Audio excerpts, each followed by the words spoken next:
Some good storms, huh? A lot of water hitting the hills and not too bad on the pavement. Although my daughter in Centerville said they got 10 inches down there. My daughter in Cottonwood Heights said they got like almost a foot. For the mountain. It's good. So they got more on the Wasatch I was looking at west side. I was looking at Lost Creek, it's like at 170% up there in Horse Ridge and up on top of Lost Yeah. Creek. Nice thing about the big storms on the west side is that's gonna help fill the Great Salt Lake, right? Without. They said that tonight they announced $28 million for the farmers to fallow their ground this summer to dump the water into the Great Salt Lake. Got to think that one out because, Really? Yeah. that's what he said on the news tonight. I'm like, the problem with that is you fallow your ground, then where you buying your hay from? The price of hay will. You can wait a minute here. How's this gonna work? Wish I had 100 acres of dairy grade alfalfa that next summer. The mayor brought that up with Lake Lumber when he had a meeting with the mayors Mhm. and just urged that we don't fall into that trap.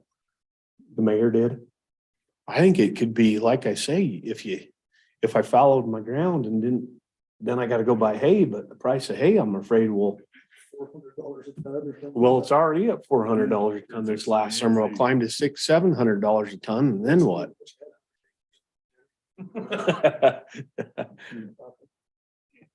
Sell 400 or 500 ton at Yeah, $400 Yeah. a ton. I would have never thought. I mean, it's a complex issue. We're offline, right? Yeah. I mean, it is a very complex issue of Well, he's talking about. in the Great Salt Lake. It really is. The Great Salt Lake, one of the League of Cities and Towns meeting, they says the one tributary, not tributary, but the one major source you have, the Weaver River, the Bear River, and I think it's the Jordan River. Mhm. They says the one that I think like the Bear River, like it's like in the teens of the Weaver River and the Jordan River that get into the Great Salt and the Ogden River, but the Bear River was like 50% of it reaches the. So they said, so if we want to build dams in the future, we'll want to look at the Bear River. And I'm going, yeah, but if you shut the Bear River off, doesn't that just make your problem worse? You should, yeah, it does. You should. I've been visiting with some of those guys on the Bear River drainage, and boy, I tell you what, their sentiment is, why are we paying for the sins of the Wasatch Front? Yeah. They're like, our water rights have been here since the 1800s, and I mean, that's kind of their sentiment, like. Well, We've been replacing meters. Again, I mean, I'm just saying what I'm hearing, it's. 10 years. Okay. Well, offline, Weaver Basin, They're we coming. were talking to them the other day and they said that, that big water line that they brought down from Georgia from. Oh, yeah. From Bear River, Still have a minute, huh? they forgot to file on the rights for the water that they're gonna put down that pipe. And so there are others that have taken priority. So where we were thinking $500-600 an acre foot, it's gonna cost almost double to triple that. So you've got a big pipeline or an easement that goes all the way down to Salt Lake that won't have any water in it for some time. Oh, It was Paxman that said that, which is kind of interesting. Were you wow. aware of that, right? No, I hadn't heard.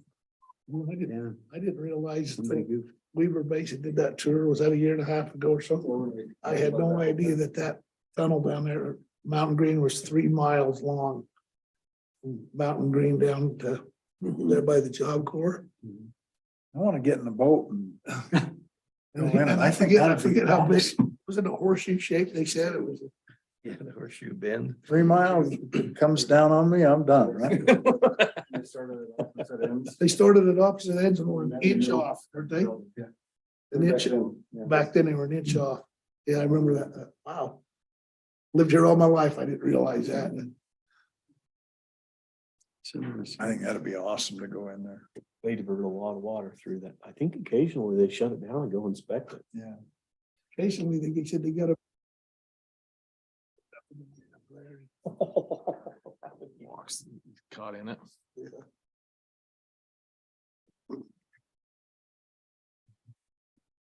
We good? Okay. Well, we'll proceed. Welcome all of those here, and looks like we have a couple participants joining us on Zoom. We welcome you to the Morgan City Council, December 13th, 2022. Hello, Ernie.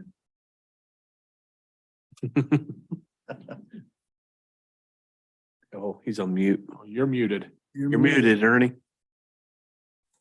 There we go. I'm gonna say you're a little pink. You've been out in the sun there in Florida? The weather has been nice. The weather has been nice.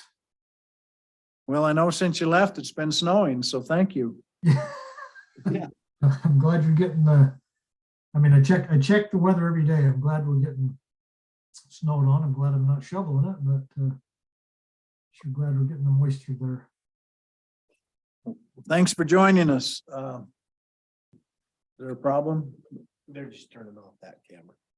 At least puts our logo up there. Okay. Well, we'll get going. Can't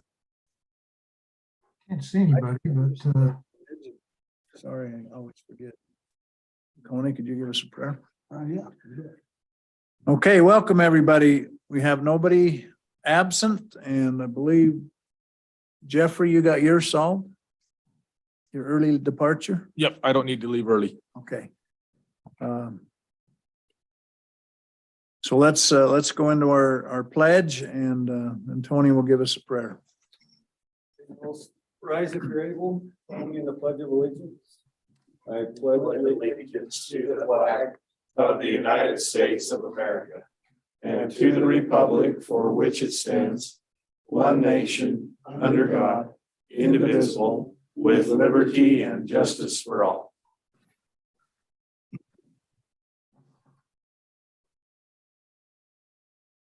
Our Father in heaven, as we convene our city council meeting this evening, we wish to take this opportunity which we have to express our thanks and gratitude unto thee for our many blessings.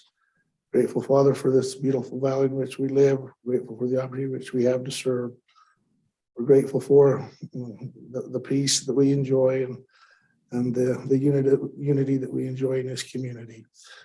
We're grateful, Father, for the moisture that we recently received, the bounty of snow in our mountains, and we'd ask that thou might continue to bless us with moisture and snowfall we'll have enough for our needs next spring and summer.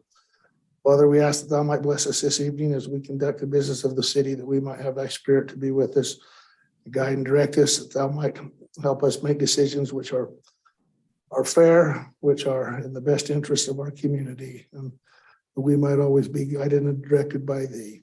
We're grateful, Father, for the freedoms we enjoy. We're grateful for those who have secured our freedoms for us in the past and those that continue to do so today. We would ask that thou protect and watch over them as they serve each and every one of us. Again, Father, we're grateful for all of our blessings that we have and which thou hast blessed us with. And we say these things in the name of thy Son, Jesus Christ. Amen. Thank you. Is there a motion and a second to approve the meeting's agenda? Mayor, I'll make a motion that we approve the meeting's agenda. I can second that. Okay, we have a motion by Eric to approve the meetings and a second by Tony. Is there any discussion on that motion? All in favor? Aye. Any opposed? Okay, let's proceed. Mayor. Sorry, it might be okay just to acknowledge that our camera's not Oh, working. And Tony. and I have a tie on for the record. We all do. Or Tony, Ernie, I can see Yeah. that. you can't see us, right? right. Well, we can see you. You're like radiating. So we apologize for whatever technical problem we have here. Can't tell who's playing. You're also lucky, Ernie. Where's that? Those that are joining, you don't have to look at us. Okay.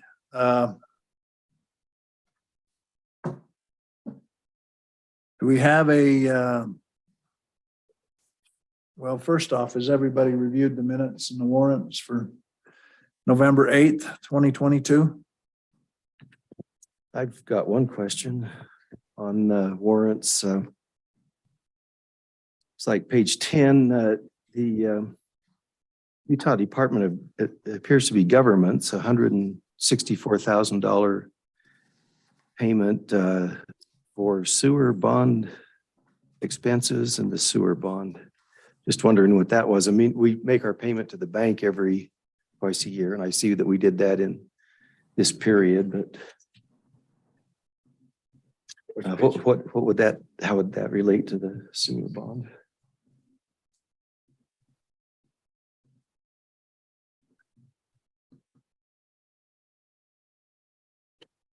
So our sewer bond, I'll have to double check for sure, right?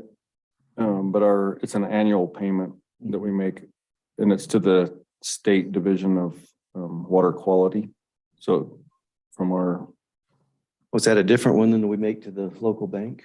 yeah, that was a BABS bond. That was the Build America bond. Okay, This is the annual payment that we make when we redid the sewer project okay, that's probably the payment then right out there. there. Yeah, I'm just stuck on the Utah Department of Government. Right, I wasn't sure what that was either. So, but that's what the payment is, right? Okay. And I'll double check to make sure that it went to the right division. Mhm. Should,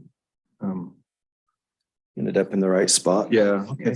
it's from our PTIF, and so I'll look that up while we're sitting here. Just to make sure it's correct, but. Okay, yeah, well, that answers that. Thank you.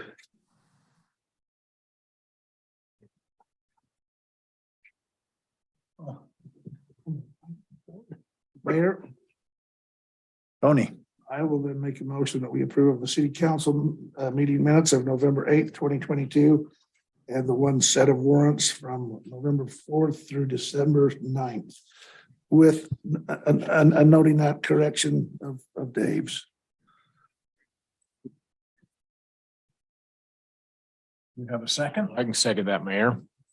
Okay, the motion by Tony and a second by Jeffrey to approve the city council minutes of November 8th, 2022, and the warrants from 11/4/22 to 12/9/22 with that one inquiry of the Utah Department of Government sewer bond issue.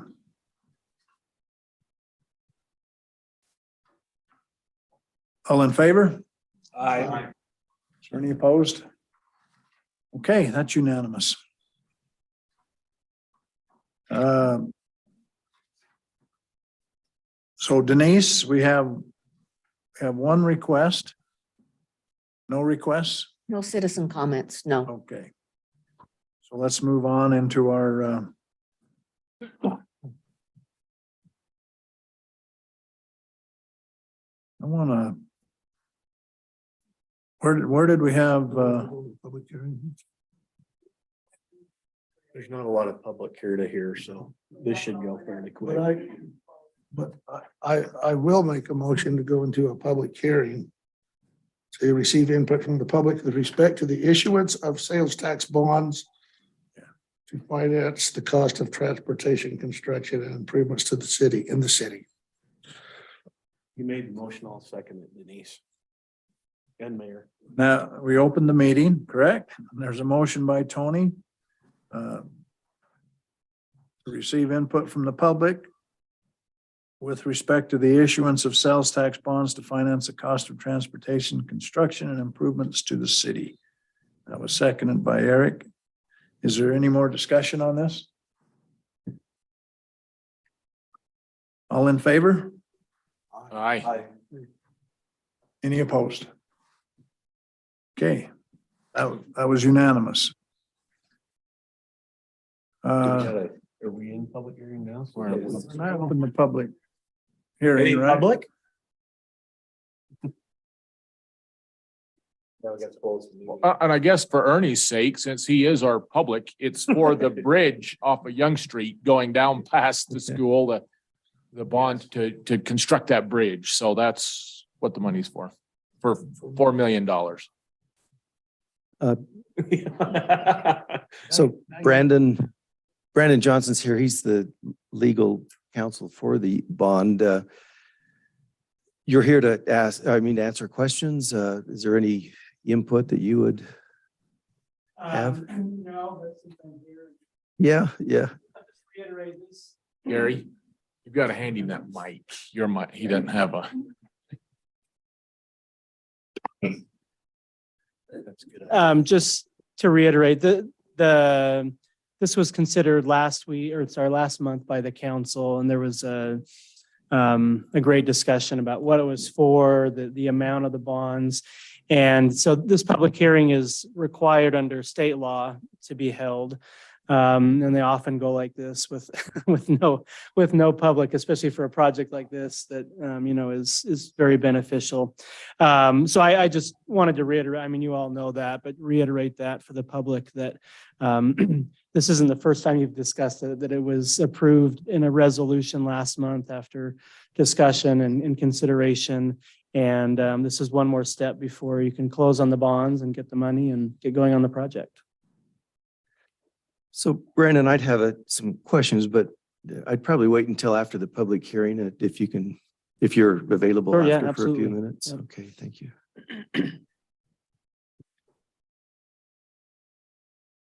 I lost my nerve this morning, just a half hour ago, signing. all That's this money right. away. Put the mayor to work and Denise. So I don't know, but I don't want to make history that this mayor put the city in the biggest debt it's ever been in. But Sleep well tonight. Is the newspaper there tonight? yeah, that's probably our second participant on Zoom. Which I'm at ease with this because of the strategy we have to pay it back. Yeah. It's a very needed thing. I think did it more than double, Ty? Yes. Well, the coverage is more than 3.8 double. to 5.5. Not quite. So this will be a beneficial thing. So did we already have a motion? I'm I so, will make, okay. I will make a motion that we close the public hearing. I can second that, Mayor. Okay, Tony made a motion to close this public hearing and second by Jeffrey. Any more discussion? All in favor? Aye. Any opposed? Okay, Denise, that was unanimous. Steve, I have Okay. a few questions Okay. about the process while Brandon's here. Okay. Yeah. So we had a public hearing, and granted, there were no public, but suppose there were and suppose there were objections. We had information or instructions that we didn't need to take any action on anything tonight. Suppose there was some discussion and that information was given to us that we said, maybe we don't want to go ahead with this. When do we have that opportunity to give that input? Because it sounded like things are rolling along, and that's fine as long as they are, but why have a public hearing if we're not taking any action afterwards? Good question. The short answer is because it's legally required to hold the public hearing. But the real answer is there's nothing legally tied to the public hearing. I mean, you could have every member of the city or, 1,000 people show up and say, this is the worst idea ever. And legally, you could still move forward with the project. Politically, it's probably may not be a good idea. And so at this point, I mean, you still have the option. The bonds aren't issued yet. You're not actually in debt yet. So you would still have the option of saying, you know what, this isn't a good idea. And take action or I'm probably schedule another meeting to take action before that. So it's at this point, it's not totally set in stone. So the public hearing isn't totally hollow. Okay. Even though things are moving forward. Yeah. I mean, even as we considered the original, at last meeting, the original process, in my mind, the fact that there was again, an exit there if we needed to because of the public hearing was of benefit. And then it appeared that we didn't have an opportunity to change minds or whatever. Right. Yeah, it's like I said, in the legal process, it's the way it's set up under the Utah Okay. code. And there's no requirement for an additional action from the council. Mhm. But it certainly could be set up that way and could certainly still be done. But admittedly, it's kind of a backwards process Mhm. to have the resolution. And I think we mentioned this last month when the resolution was adopted. Adopting the resolution doesn't force the city to issue the bonds. It authorizes the issuance of the bonds, but even after that, the decision can be made to not go Okay. forward with the Yeah. bonds. Yeah. Yeah, good answer. Why do we need a trustee? Why can't we just deal directly with the bank? That's a good question, and I think Marcus Keller at Zions Bank maybe talked to Ty about that or discussed it. You can deal directly with the bank. The trustee, there's a few advantages to the trustee.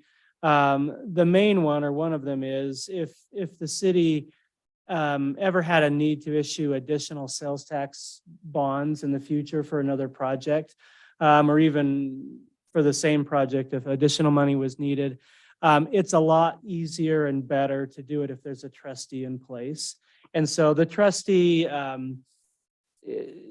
there's a relatively small cost to having a trustee, but there is a lot of benefit. It opens up opportunities for the future. Not that it can't be done if there's not a trustee, but it gets pretty complicated. So it just opens up opportunities. The city may never do, and I don't think really has plans to issue additional sales tax bonds. But it's a lot easier to plan for it now than try to figure out 5 years from now how to do that. Okay. We get it all set up, the bond's done, we've got the money. There's some obligations that the city has that we need to follow through after the fact. For example, financial statements need to be provided and so forth, which makes sense. But talk just a little bit about tax certificates. What obligation do we have there to ensure that the interest is deductible to the lender? Yeah, good question.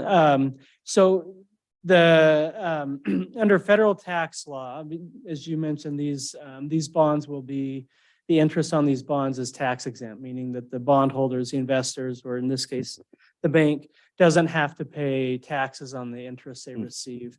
In order to do that, there are certain requirements under federal tax law.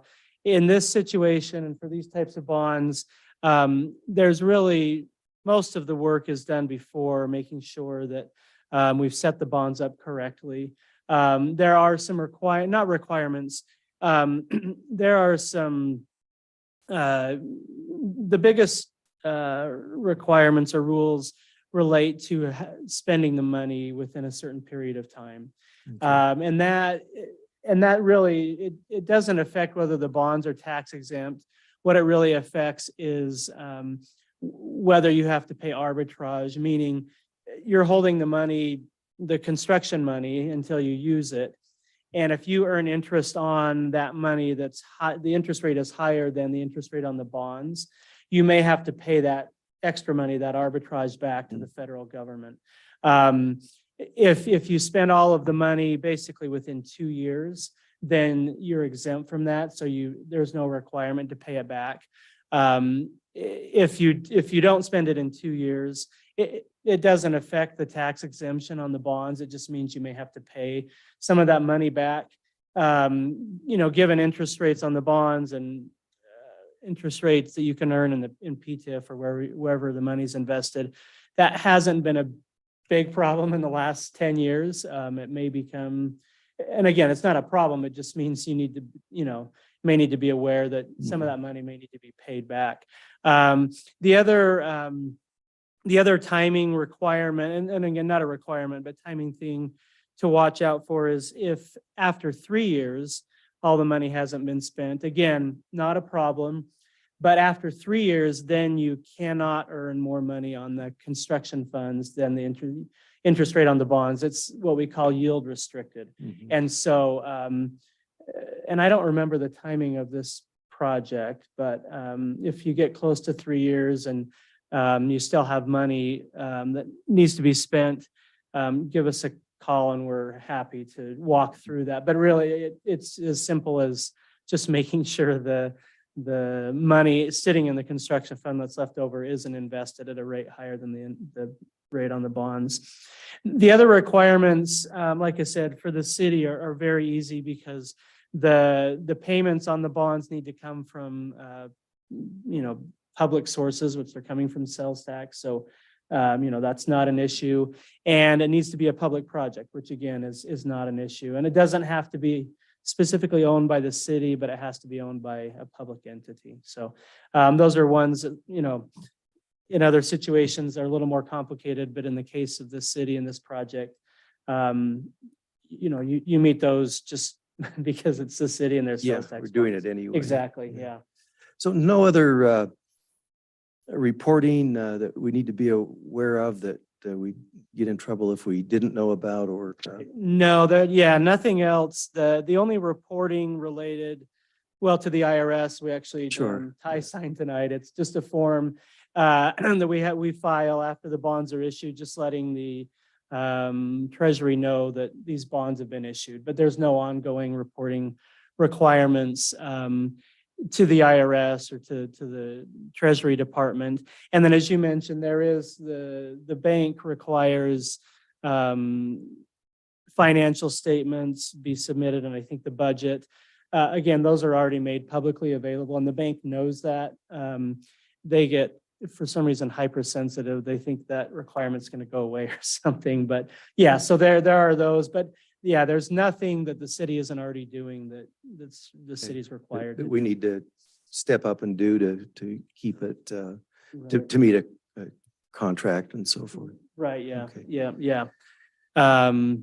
And going back to the question of the trustee, that's another benefit of the trustee is the trustee keeps track of some of these requirements and will send ticklers or reminders that some of these need to be done. Mhm. Just last question, what does the first supplemental indenture do? I mean, why don't we just have just one document that does it all? Right, yeah, so that goes back, well, so there's a master indenture, and under the master Mhm. indenture, the city is pledging its sales tax revenue to any bonds that are issued that are payable Okay. from sales tax. And this, well, it's the way that these bonds are always set up, but it also, again, makes it easier to issue additional bonds in the future, including bonds to refund or refinance these bonds in the future. So under the master indenture, the city says, okay, for any bonds that we issue that are payable from sales tax revenue, this is the indenture, and this is, these are the covenants. And then anytime you issue bonds, you do it through a supplemental indenture. And that supplemental indenture says, okay, we're using all of the requirements and the covenants in the master indenture, and the supplemental indenture really just has Specific to this. terms to the bond, like Yeah, the to this interest rate on the bonds, Gotcha. when they're payable, how much each year to pay. There is the additional requirement to submit financial statements to the bank. But other than that, there's no additional covenants in there. It's really just anything that's specific to those bonds is in there. And let's say 4 years down the road, the city decides to issue additional sales tax revenue Gotcha. bonds. It would be the second supplemental indenture, and in there, it would only be, the interest rate for those bonds, Mhm. anything that's specific to Okay. those bonds. That makes sense. Good explanations. Thank you, Uh, Brandon. Yeah, sorry, yeah, happy to do it. And that's why the master indenture is, very large and has Yeah. all those covenants, and the supplemental indenture is much smaller because it really just pertains only to those bonds. I think Gary's probably the only one that's read the whole document. Well, it sounds like you've at least looked through them enough to know the names of the Yeah, numerous times. documents. I'm impressed. Yeah, sure. I have a question. So what is Morgan City's, what is our bond rating? Do you? Um, So these bonds were sold in what we call a private placement. So they were just sold to a bank, so the city didn't have to get a You rating. didn't have to have a rating. Yeah, which is one of the advantages of doing it this way is you don't have to pay for the cost of getting the rating. So I don't know. This is probably a better question for Marcus. I don't know if the city has an outstanding rating from prior bonds, but yeah, in this one, there was no rating. So, and then just work quickly, next step would be then the next step. So so you already have the final terms of the bonds from the Bank of Utah. And we have a closing actually scheduled for the December 20th, so next week. On that day, we'll confirm that we have all the documents and everything in place. We'll confirm that the bank has actually sent the money to the city or the trustee for the city. And then you're ready to go. So after that date, the money's there to spend. Yeah. So the money will be held by the trustee and I'll follow up with Ty on this. And there's a requisition process. Nothing more burdensome than just saying, we have these expenses related to the project. Please send us this money or please pay these, these vendors or whoever they are. But yeah, once the money, after the 20th, the money's there, ready to be spent anytime. And I'm just curious about this. It doesn't make much difference one way or the other. I'm just curious. So muni bonds typically, are tax exempt federally, but not state, correct? They are from the state of Utah. So if yes. Most states and Utah is, in this case, they do tax exemption as well for state income tax. It's if you pay state of Utah income tax. So if you're in California and you buy these bonds, that doesn't benefit you. But yeah, if you're in the state of Utah, like the Bank of Utah, it's exempt from Utah income tax as well. So because of that, Tony, we benefit from a lower interest rate because the lender, the creditor doesn't have to. Well, that's also pay why the I asked about the taxes. bond rating. Yeah, and I when you asked the initial question about the tax deduction or tax exemption, you're exactly right. It results in a lower interest rate than if these bonds were taxable like a corporate bond. Because basically the bondholder passes on their tax savings or at least a portion of it to the city. So yeah, Investors are not paying taxes, so. right, exactly. They're willing to give a lower interest rate. So just for my little feeble mind, it's in my world, this would be kind of a construction loan, right? We send the bill from whatever the work's done, and then the Bank of Utah pays that contract. That's exactly right. So the Bank of Utah is the one buying these bonds. They'll send the money to another bank, US Bank, who's actually serving as trustee. But you're exactly right. It's just like a corporate loan where you send your pay app or your invoices, and then US Bank as trustee will make those, either make the payments or reimburse the city if the city's already paid that. Okay, so did I understand you to say that money then is put in the city has that money to draw from? Right, yeah. They can draw interest off of that up to, you mentioned three. So, yeah, so again, if all the money is spent within 2 years, then you get all the interest earnings on that. If they're not spent within 2 years and the interest on that money in the construction fund is higher than the interest on the bonds, then you have to just pay the difference. Okay. And I don't know what PTIF is at right now, but like I said, for the last 10 years, that really hasn't been an issue because, well, PTIF was below 1%. Now I know it's quite a bit above that, but yeah, you do get at least up to the interest rate on the bonds, you get the interest earnings on it as well. That's all your money, even though it's being held by the trustee. I think it's a moot point because I think we intend on spending it, don't we? Better. Yeah, but the timing is, Yeah. so because we have a $2 million grant, UDOT will be spending that first. And so our portion is going to be small at the beginning, and then to finish out the project, it'll be end 100% on us. And so, also by having a trustee means we didn't have to open a whole separate PTIF account. Because we don't have custody of the money, right? All right, Until okay. we draw down on it. So So it's a good process. December 20th, the bond is fully funded. Bank of Utah is earning interest on the full $4 million amount. We have the opportunity, we haven't used it yet, but we can invest it hopefully at a rate similar to, and like you say, maybe even a little bit better to offset the fact that we haven't used, that we're paying interest on something we haven't used. Yeah. Okay. Yeah, that's exactly right. And I keep saying PTIF because that's typically where it's invested, but the city can direct the trustee to invest it. There's obviously parameters because it's public money and it's the bondholders, don't want you to invest it in Bitcoin or something. Yeah. But within those parameters, you can give direction. Like I said, PTIF is the easiest and the most typical, but sometimes cities will, they have other arrangements with banks or something. So but again, because it's your money, you can direct the trustee at any time where to invest that money. But you're exactly right. Even though you're paying interest on it, you're also earning interest on it from day one. Yeah. Great, thank you. Great discussion. Is there any more?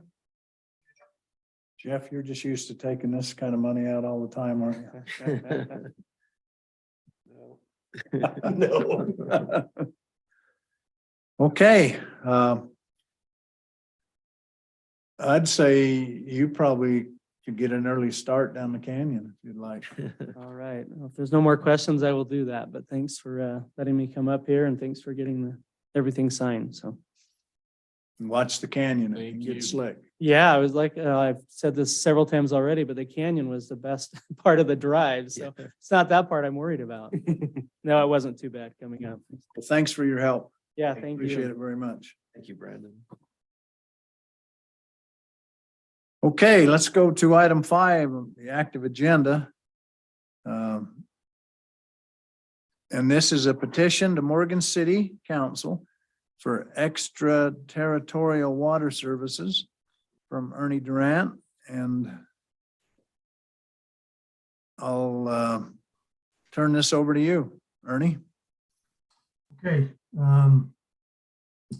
let's see where to start. So a couple of years ago, we were offered the opportunity, we were looking for some property to build another home. And a friend. Talk right in your mic. Can you hear me? That's better. Okay, sorry, get a little closer. So anyway, do you have the map up? Is the map up where you can see it, or do you guys all have a copy of this property? Yes. Okay. So anyway, we were looking at buying those first 2 lots, 663 and 697, right by the Como Access Road, East Como Springs Road. Everybody understand those 2 lots? Yep. Okay, so this was a 5-lot subdivision that in 1992, Tuff Heiner, I think part of it, I'm just speculating, or from what I've heard, they were kind of trying to save the business there. So they were going to sell off these 5 lots. So they went and had did what they needed to do and got it approved through the county, and it's a signed plat, 5 1-acre lots. Terry Lawrence bought one at that time. Later on, not too long after that, the Wilkinson family, well, I'm not sure whether Terry bought it from Tuff or whether he bought it from the Wilkinsons, but anyway, the Wilkinson family owns those 4 other lots. They agreed to sell me and my daughter, Aubrey, those 2 lots. So we started looking into what it would take to build a home there. So I knew it was in the county, just over the city line. So I went to the, being on the planning commission for years, I understand what you guys go through. So I should have started off with that. It's not always an easy task, but anyway, so I talked with a few people from the city, just talking about it, and then knew I'd have to go, or I went to the county. I got the plot plan And then when I talked with the gentleman in the office for the county, he said, you need to go talk to Weber Morgan Health Department. So I took this plan and I went down to Weber Morgan Health Department, and they looked at where the lots were located.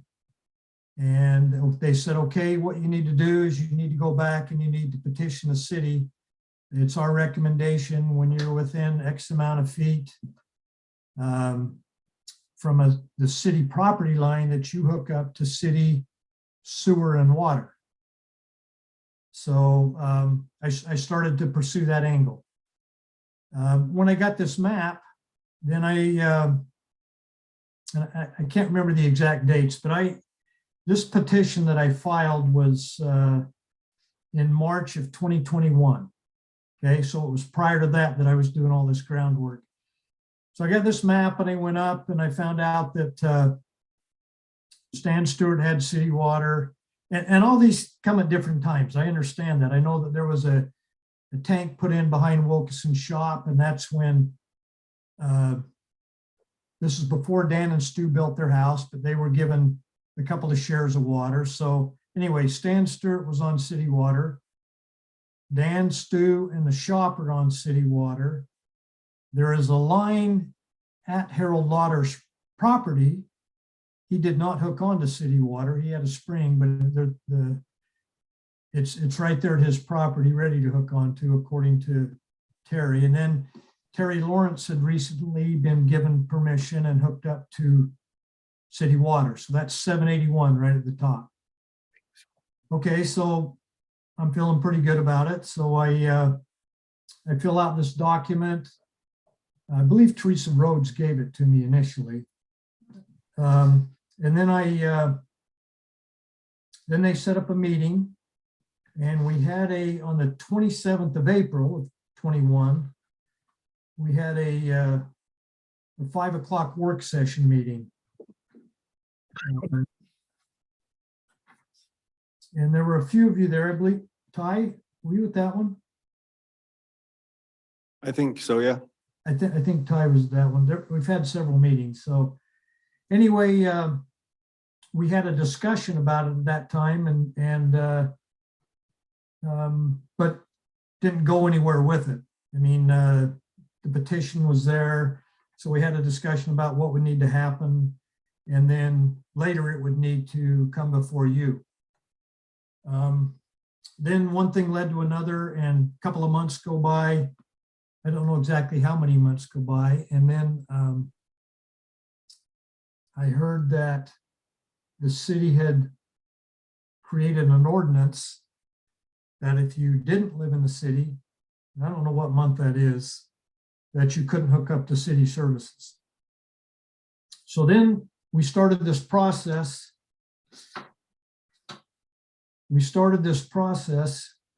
Did I say Teresa Rhodes? I meant Teresa Show.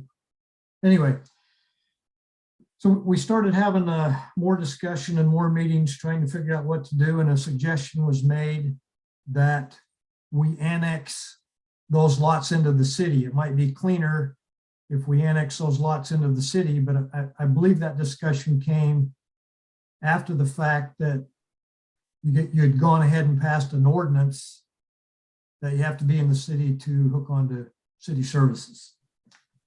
Okay, so that's part of my point of what I'm trying to get to here eventually. So after that time, I've had several other meetings, and one of them we had a really good meeting with. Let me see where I get this. I've got a lot of different notes, right, written down on crazy paper.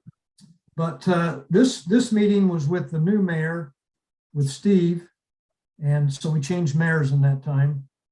It was Steve Gill, Jake Young, Josh Gordon. I didn't get the Kramer guy's first name. Kel Watkins, Matt the engineer, Clark Crook.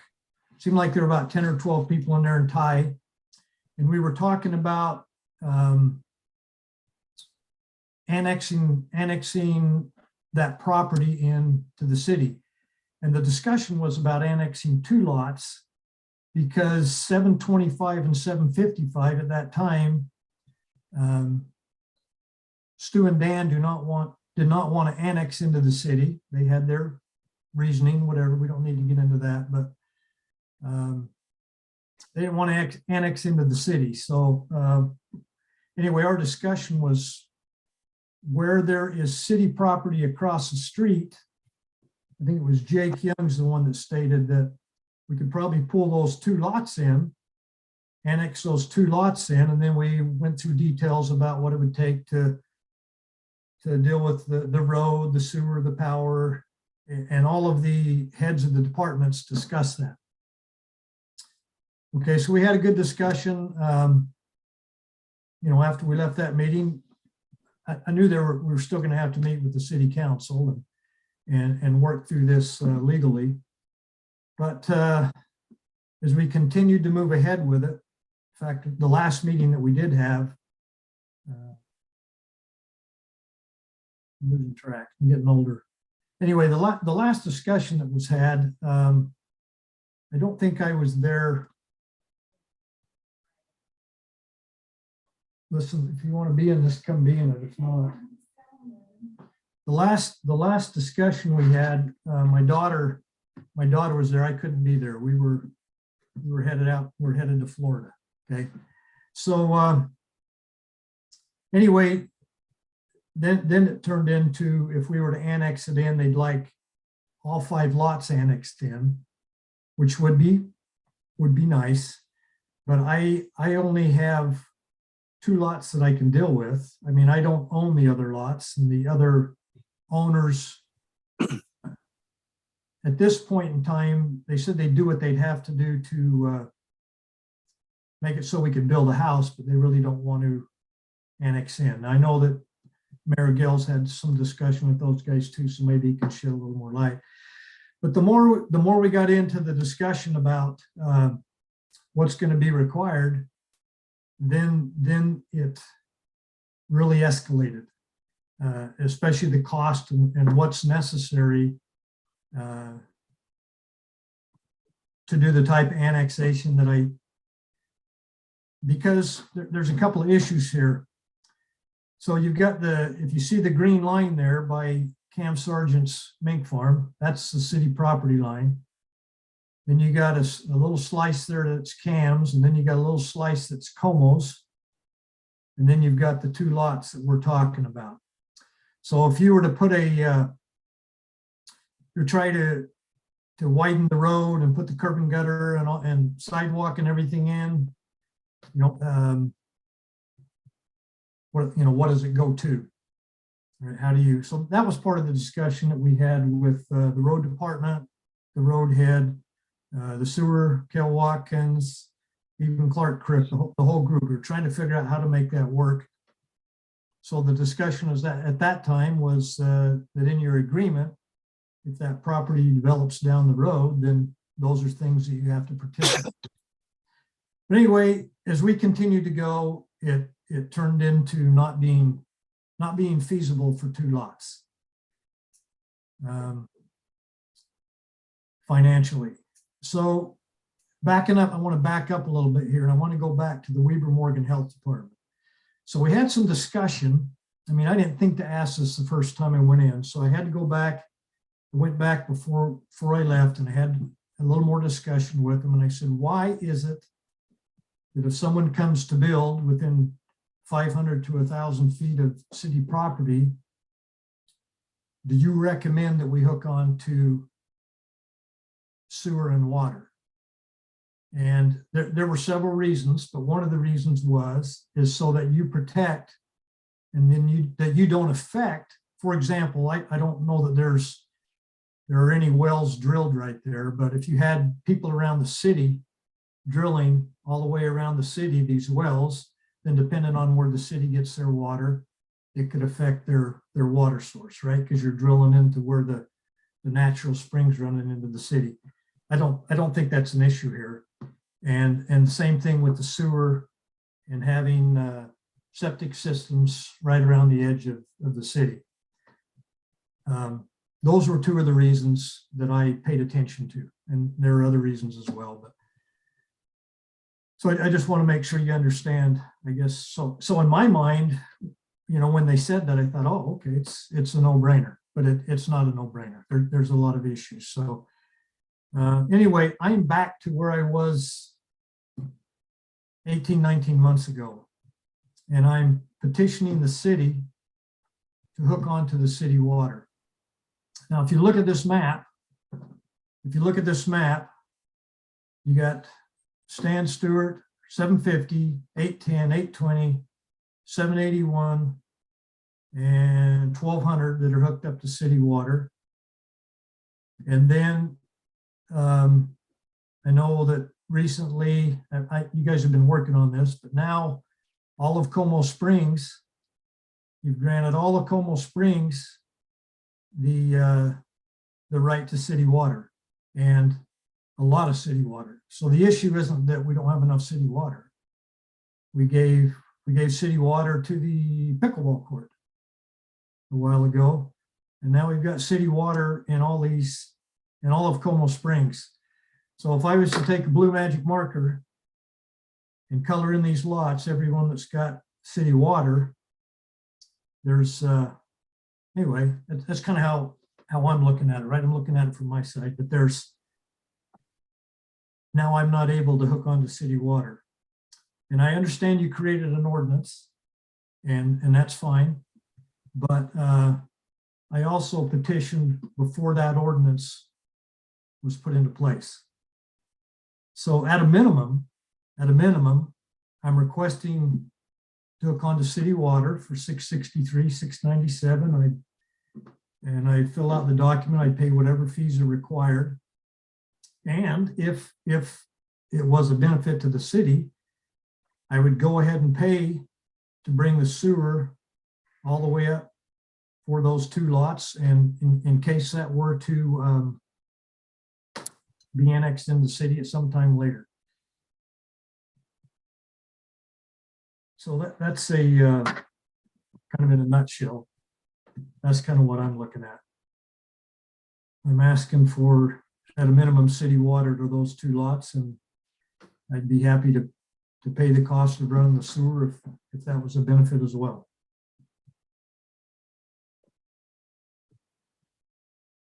Okay, Was that boundary lines you had up there once? yeah, I can put that other one up there. The green is the boundary line.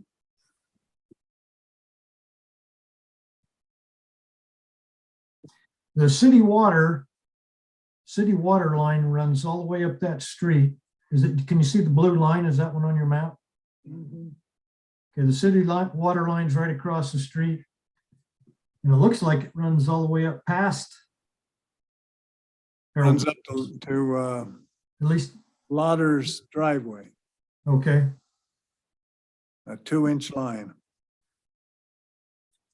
It's a 10-inch line. It looks like it was a 10-inch line up to, we've got a map from It's either 10 or where 24. it turns up into Wilkinson's, and then it goes into a 2-inch line. The 10-inch coming out of that reservoir that was up there behind the old shop burnt.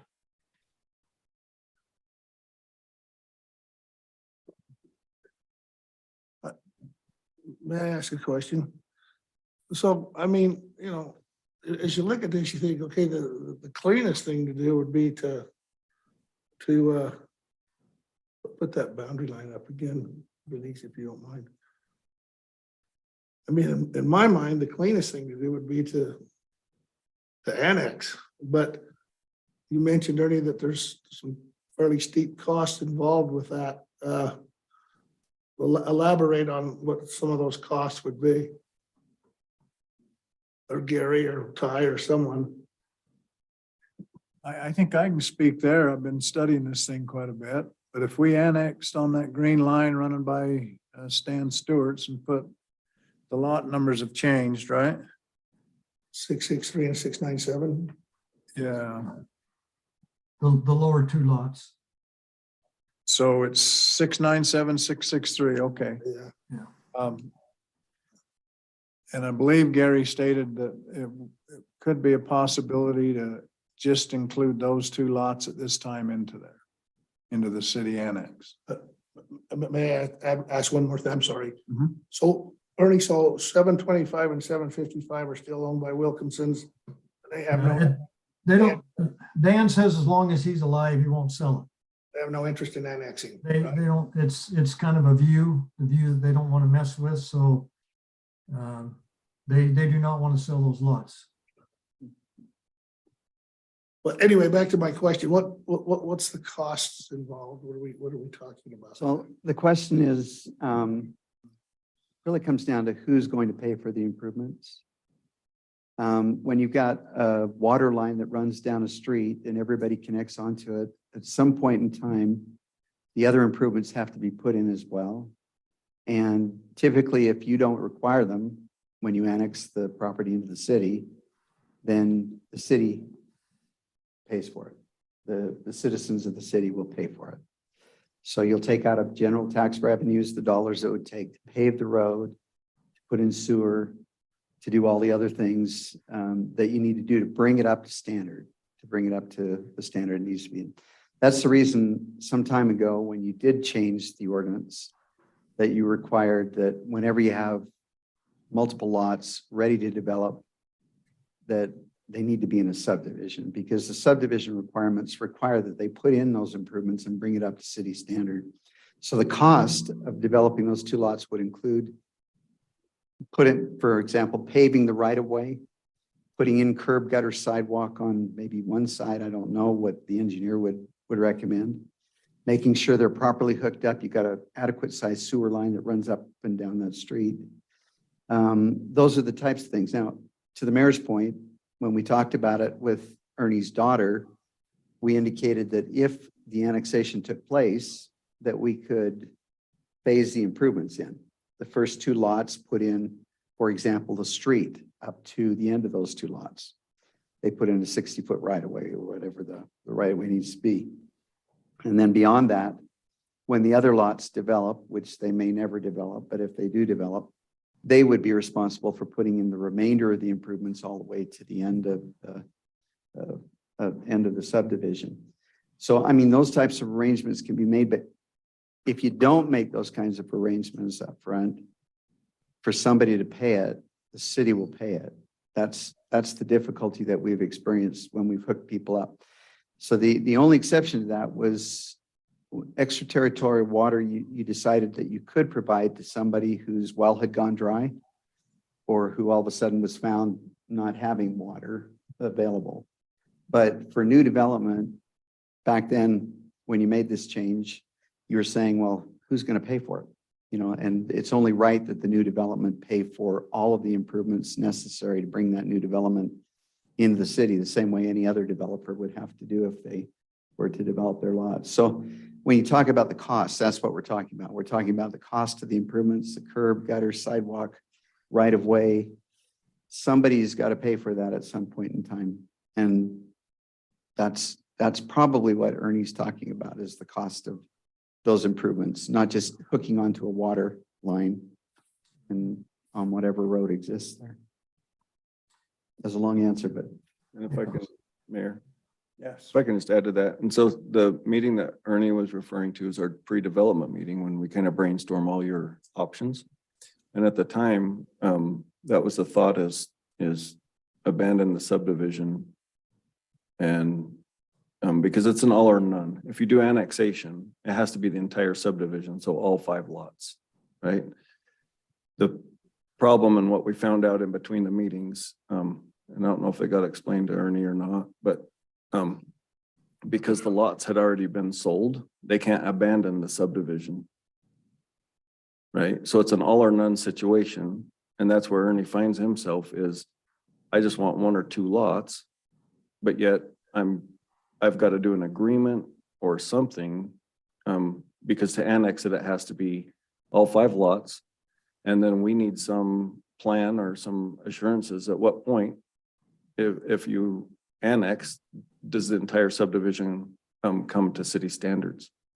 And that's a heavy lift. That's why, you know, there's a gap there. The point of development is the time when you outline all of this, and before subdivisions approved, we've answered all those questions, right? Like the developer puts all the improvements in. If this was bare ground then you say, okay, we'll entertain an annexation, but it will become a city subdivision. And so you have an existing county subdivision that can't be broke apart. And the burden's all falling on Ernie because the other two lots in the middle are not at the point of development. Right? And so that's kind of the dynamics there and, That's kind of why I'm back at right. this one, you know. And when we did the ordinance, kind of what Gary was saying is it wasn't specific to this. We were just saying, man, are we just gonna keep like allowing water connections without the rest of the improvements or not? And that's what it was about, is like, okay, what conditions do we want, under what scenarios? And I don't think we actually even thought of this one specifically. We just said, okay, we can't think of a good way to craft this other than if you're doing a new build, that's the point when you bring it all up to code. And so that's what our current ordinance says. Ernie did come in before that, but before that, or even at that time frame, I don't think we had any. Now we have a thought process, right? Like we have we have a guide, a playbook to follow. And at the point when Ernie applied, we didn't have, but we would still have city standards to meet, if that makes sense. We just didn't spell out at what point we provide one versus the other. So that's my, probably more than 2 cents.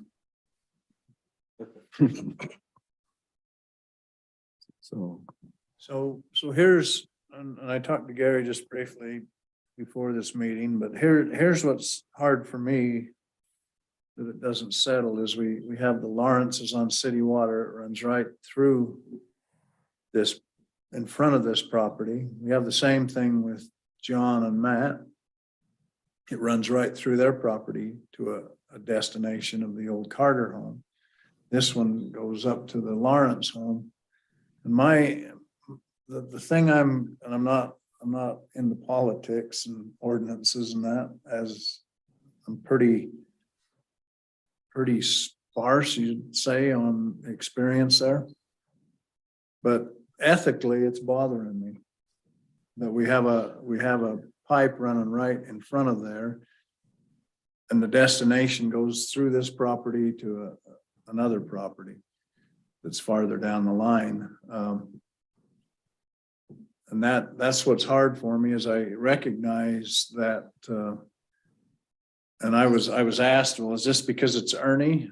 And I have to say, no, it's not because it's Ernie. I would probably have this, I know I'd have this same thought process on any situation like this. And so that's what I have to settle in my mind. And I've been told oftentimes that ordinances and policies and such aren't fair for every situation. But in my mind, I wonder if we can amend that ordinance to say, for this instance, that it doesn't go beyond, the water goes to 781. And then we have two lots, 663 and 697, that want to build a home. And that's what's bothering me. We already have it beyond that. And we would put, if you go across the street into this field, and when that develops, then we've put the burden of that road, curb, gutter, sidewalk, everything on two lots. So my question to the council is if, and you can tell me, fly a kite, that's fine. This one's been on my mind for months, and so is John and Matt's been on my mind for months, is I don't see in my common sense brain that we deny hooking to the water when in fact we have water going past and hooked to a home farther down. And is the Lawrence's on city power, Ty, do you know? I don't know for sure. So that's just my thought process on it. Steve, when you say John and Matt, John who? John Cannon and Matt Wilson. Okay. We're on Fort Porterville. Oh, So, They came in a while ago talking about that one. well, interestingly, Ernie's request and theirs were about the same time. they were at the same meeting, what I read through Yeah. the minutes. Yeah, same. So I guess that begs the question, Gary, and precedent. I mean, John and Matt's going outside of the city there on the highway, that was turned down, or I mean, it wasn't approved or accepted. Can that get the city in problems if we're turning one down and approving another that are that may in fact be similar? And maybe that's a question to you or to Ernie, is how is yours different from John and Matt's? But have we but are we opening up liability or exposure by not doing one and then doing another? Yeah, right now, there's an ordinance that would not let either one do this. Mhm. So you'd have to change the ordinance. So you couldn't just do it for Ernie and not for John. And if you do open up the ordinance again and change the ordinance, it would be for Ernie and John and Fred and Sam and everybody who has. Well, not necessarily so, because we petitioned this before you put an ordinance in. And Say that again, Ernie. The audio's not very I'm good. hearing you, Ernie. we petitioned for this before the ordinance was put in. So that's where, so I've tried to stay away from, I've asked several times, do I need legal counsel? Okay, and so I don't have somebody backing me up telling me what my rights are. But I believe this is an issue. I petitioned before you put an ordinance into effect. Now, I don't know exactly when, but it just came out in the newspaper not too long ago that you also approved and gave Como this water. Now, I was told you've been working on that for a period of time, right? But it's the same kind of thing.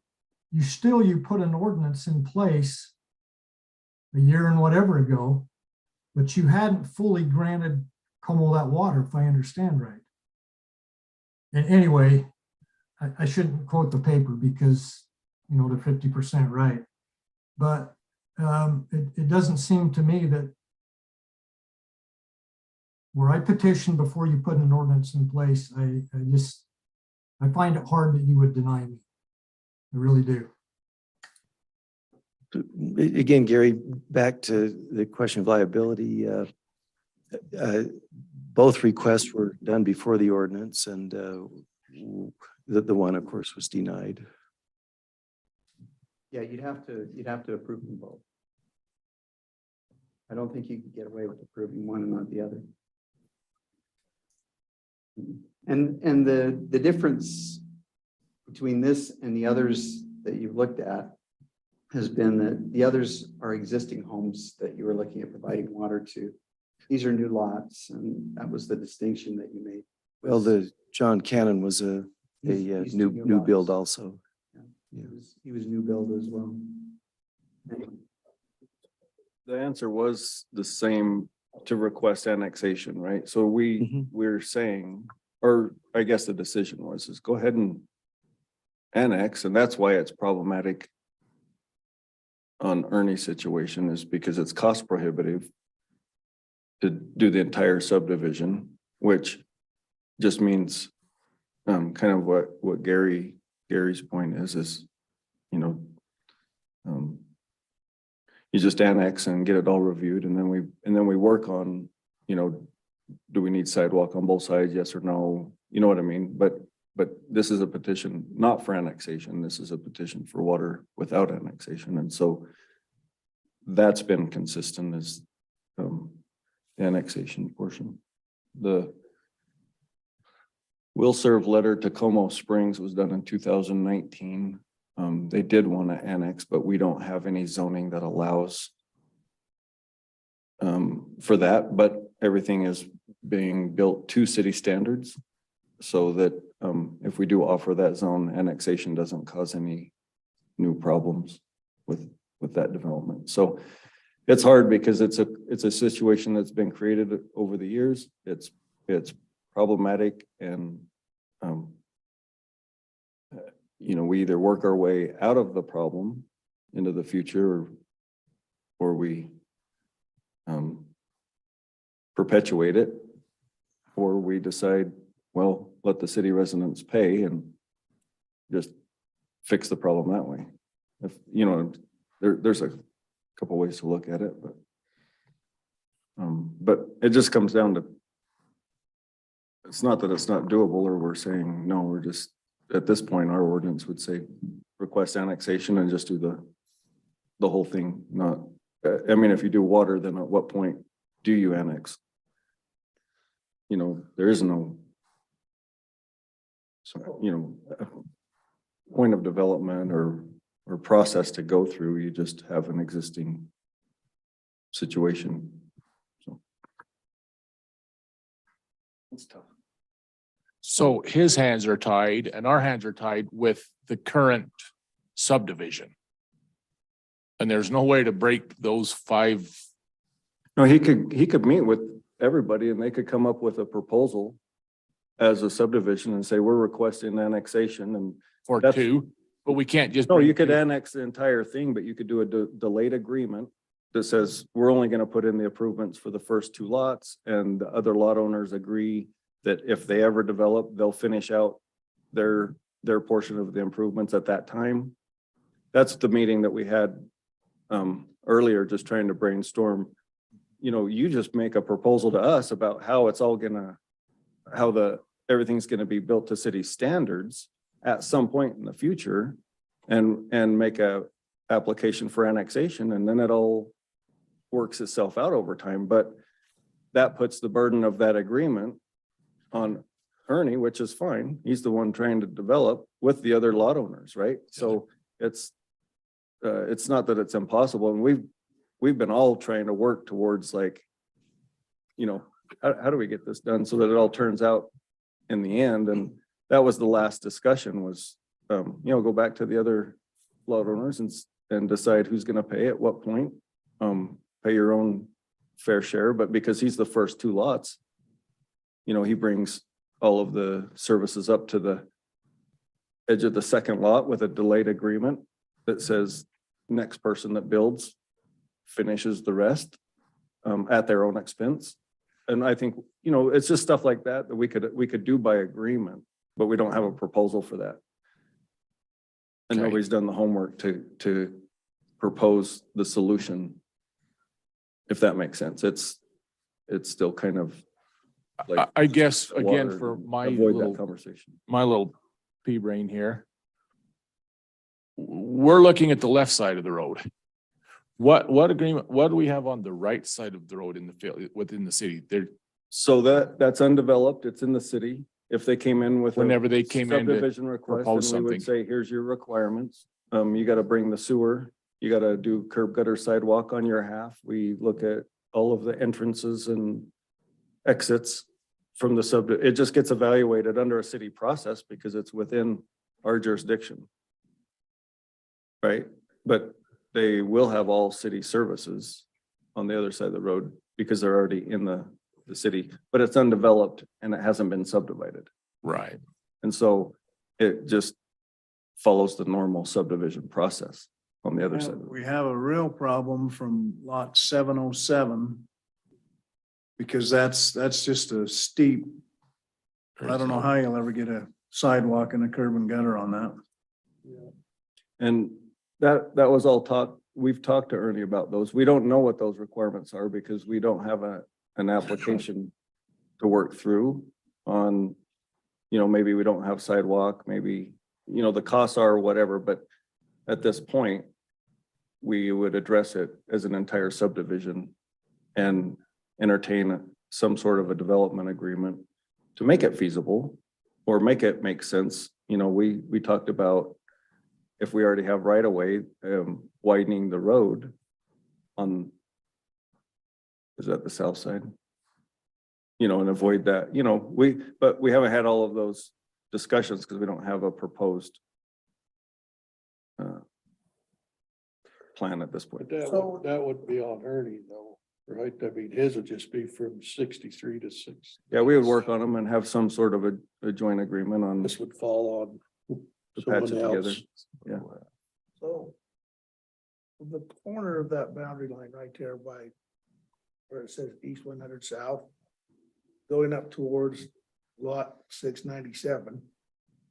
Is that little piece of road right there, is that city road right there? Is it up to standard?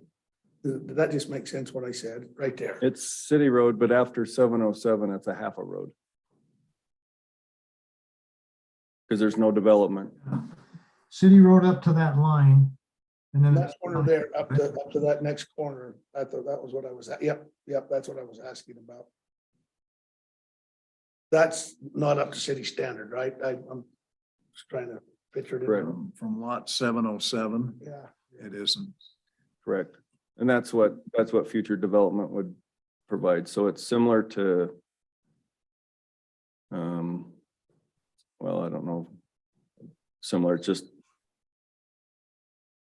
not very often do you have one side of a street. You usually have both sides of a street up to a certain point that are. If that makes. Or if one side develops before the other side and it's half, then one side finishes. So there's an example over by the Field Street Church.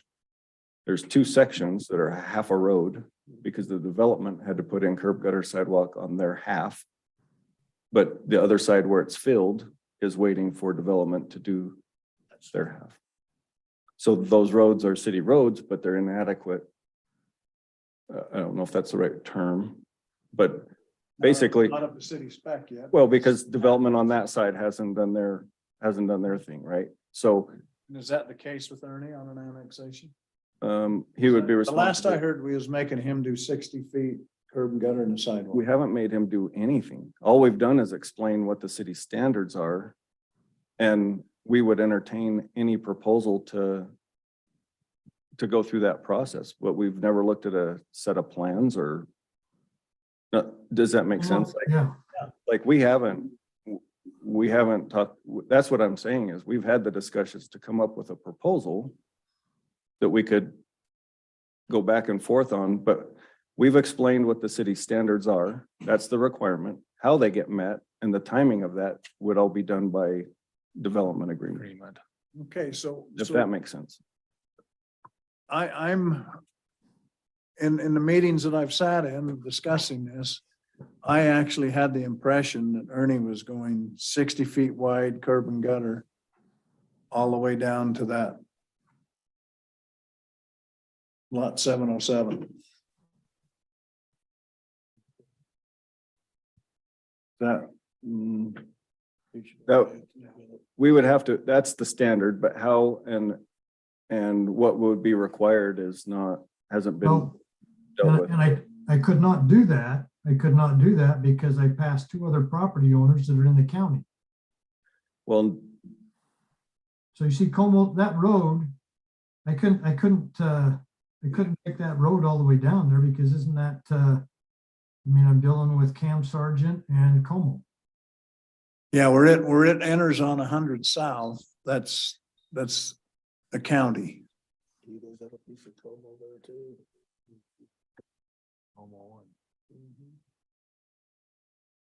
It's 200. Okay, so let me just work this through my head. If we have a proposal that comes from the developer Ernie, on what, or a proposal, is that correct? Ty, of what he would propose to do? a petition for annexation. Okay, But it would be for annexation of the entire subdivision and whatever terms or agreements they've come up with on how they're proposed to cost share. So without 5 different lot owners, if this was one lot owner, one subdivision, we just say it's full city requirements all the way to the very end, right? But because it's different owners and right. they're not city lots, And you don't have one person saying, I'm gonna pay for all of that and recoup it from the sale of my lots. Right? It's just a little, it's not impossible. It's just really for Ernie to figure out what they're willing to do and come up with an agreement as part of the proposal. And I think as a city, we evaluate that and say, as long as we know by the time that whole thing, all 4 lots, remaining lots are built, somehow it all ended in city standards, we go through that process, and then all the give and take on what makes sense or what's required, we would have that discussion working with our engineers, but it's gonna cost money to even get to that point, because you gotta have a design. If you were doing a subdivision today, you would come with a full plan set. Right. And we haven't had that. So what we have had is, here is the city standard. Here's where the utilities are left, but we recognize that it's not gonna,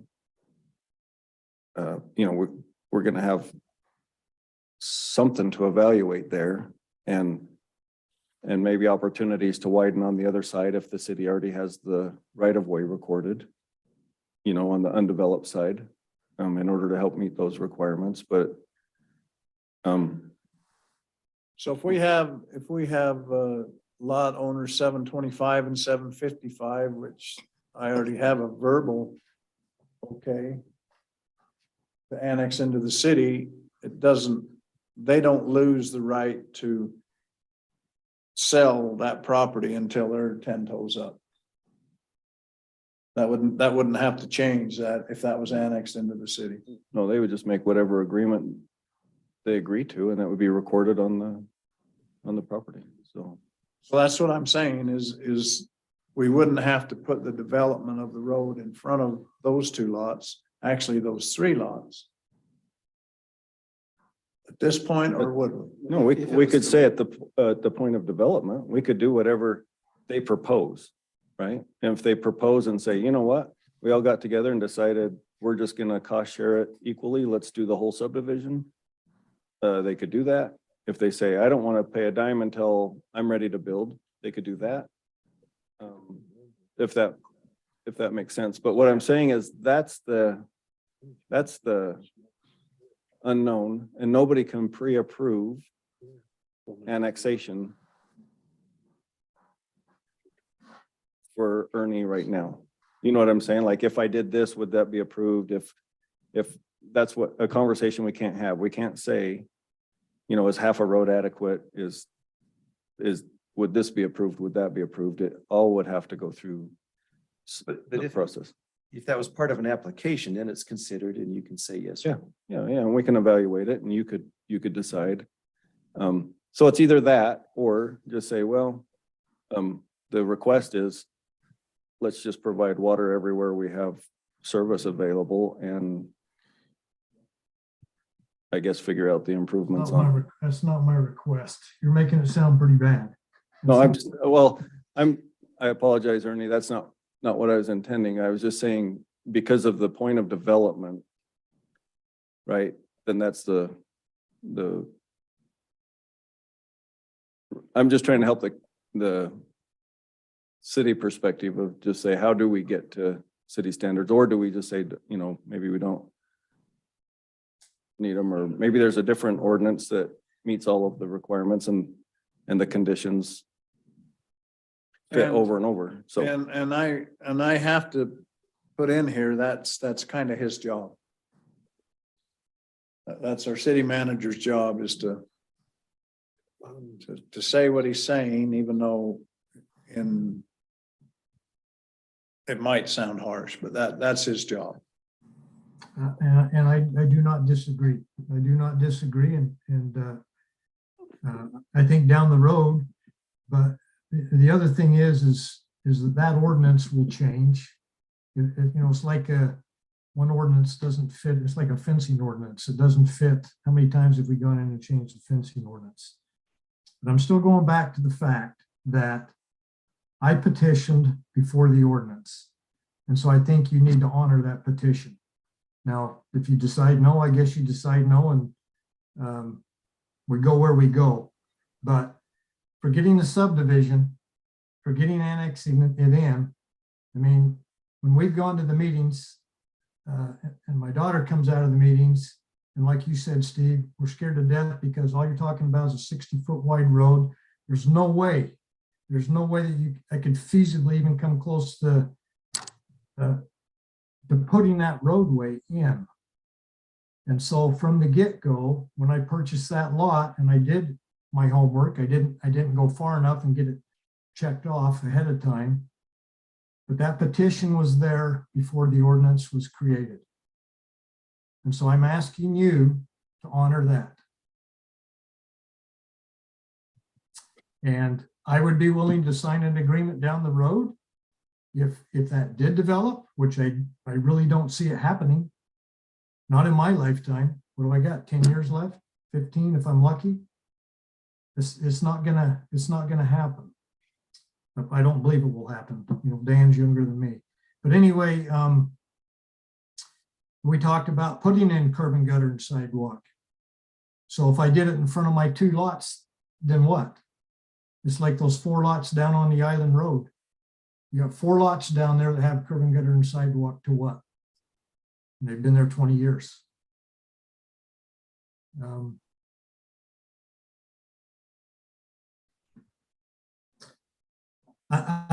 You know, and I guess part of the reason it's drug out is a year and a half is because I've tried to entertain. I've gone to the meetings and we've tried to look at annexing in and seeing what we can do. And I've had those discussions with Ty and the group. And so I've been willing to look at that. But now I'm at the point where it's not feasible. So I'm back to where I was to begin with when I did my initial homework to ask to hook up to the city water like everybody else around there is. So I don't think it's putting your neck out. You know, whether it's an amendment or whether it's the fact that because he petitioned before the ordinance went into place. I mean, how do you answer Como's? How do you answer giving that water to Como after your ordinance was in place? It wasn't after.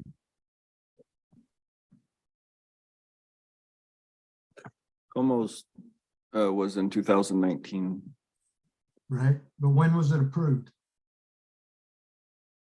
Wasn't approved in 2019. Well, it's We said we had a will serve letter at that time, right? Well, that sounds like an approval. well, they're all. I know that's a hard one too, because they actually wanted to annex, but we don't have a zone to offer, so nothing that would have been allowed. Like we didn't have a path forward, but It's difficult if we had a crystal ball and we could see down the road. I know. And quite often we make decisions. I've been a part of that process. We make decisions and we don't see you look to try to see what's ahead of us, but we don't see everything. And maybe the same way when an ordinance is written up sometimes, you know, I'm here on this ranch working with people from a contractor from Richfield, Utah, and I was explaining the situation and what he's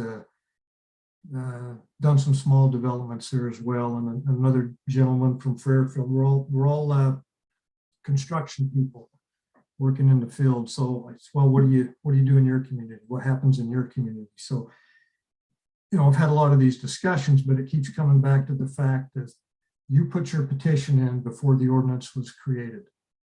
And so that's why I feel like it's pretty easy. I think it's that would be all that your motion would have to say, is that this petition was generated before we put an ordinance in place. And that's how you would allow it. That's how you would allow me to hook up to the water. It's not that we're looking at it now, is that, okay, we've got an ordinance in place now, but the petition was still ahead of that. So. Just, you've got 2 petitions that were ahead of that. So you'd have to approve John's as well. Ernie, so.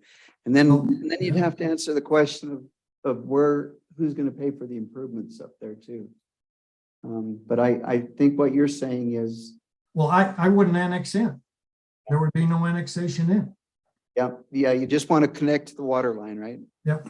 And Don't wanna annex John in. Cannon wants to do the same thing for his 2 lots. He just wants to connect to the water line. I think he came in about the same time you did, as I recall. They were within months. Yeah, within a month. They were both here. I think they were both here the same night. Mhm. The thing about it is there's no vesting that occurs as a result of applying for extraterritorial annexation. So the fact that you came in with an application, if it was a zone change application or a subdivision application, there's an early vesting rule for those. But this is entirely discretionary on the part of the city. You could decide tonight to go ahead and allow Ernie to connect up, change the ordinance and you could do that. But there is subdivisions, there's a right that attaches to an application. Same thing with zone change. But as far as somebody outside of the city that's coming in for service in the city, there's no right that attaches to early, to an early application. It's entirely up to you. As to whether or not you want to. Could you also maybe, because I had another maybe option come to mind on a better ordinance, but I can't say what that is because we'll have to go do some homework on it. But every time I have a thought of like, here's another option, and we've all been, I think, doing this on this, just try and figure out the best path forward. But can we treat his lot outside of the subdivision?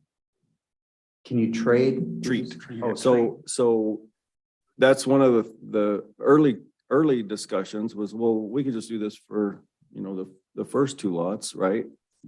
And we didn't understand at the time, the staff, we didn't understand, well, it's an entire subdivision. So whatever happens on, outside of annexation, like we don't need to necessarily, so if we didn't annex, are we allowed to treat each individual lot owner?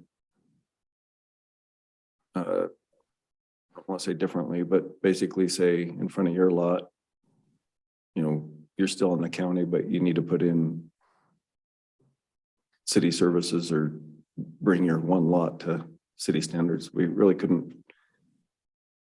It'd have to be on a subdivision basis, wouldn't it? Yeah, it would. I think the recommendation we made back then was when we were with your daughter, Ernie, was that rather than requiring the improvements to be made all the way to 781, that essentially you just make the improvements in front of 668 and 697 up to that point.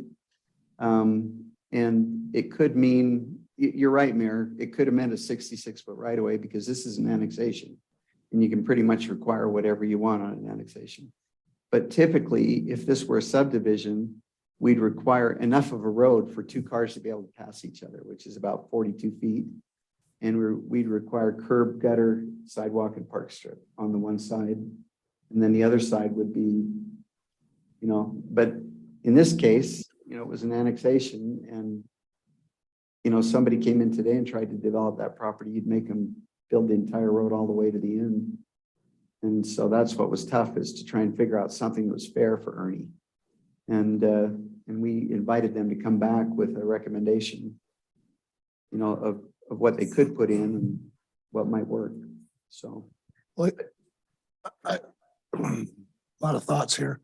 I guess in a perfect world, those 5 lots right there, 781, 755, 725, 697, 663. I assume Wilkinson's probably maybe they never intended them to become part of the city. Thought we'll just leave them as in the county. I don't know what the county zoning requires right there, by the way. But I suppose in a perfect world, what probably should have been done, it was mentioned earlier, if they wanted to be annexed, is before any of those lots were sold, including the lot to Terry Lawrence. If the developer bought that, he should have bought that, then came in with an annexation that, request. and then went ahead and made the improvements and then added the cost of those improvements as he was selling those lots. That to me makes the most sense.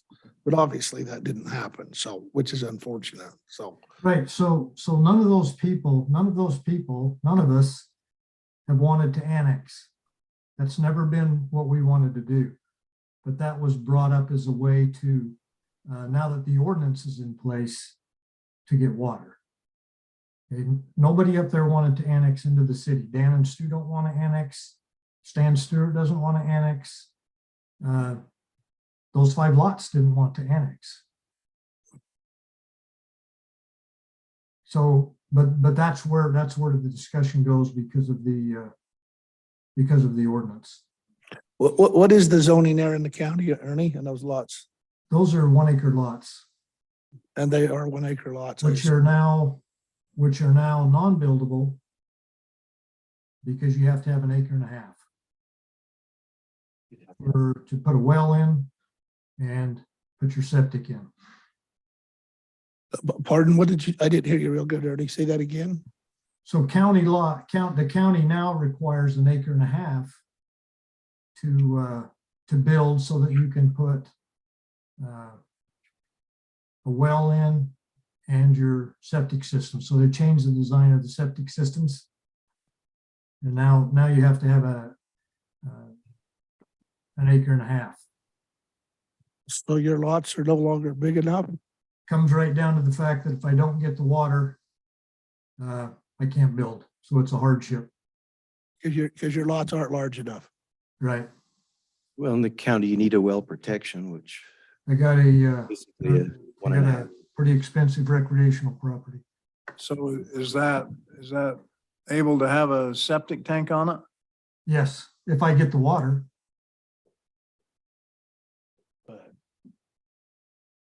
But not a well and a septic tank. Right. Correct.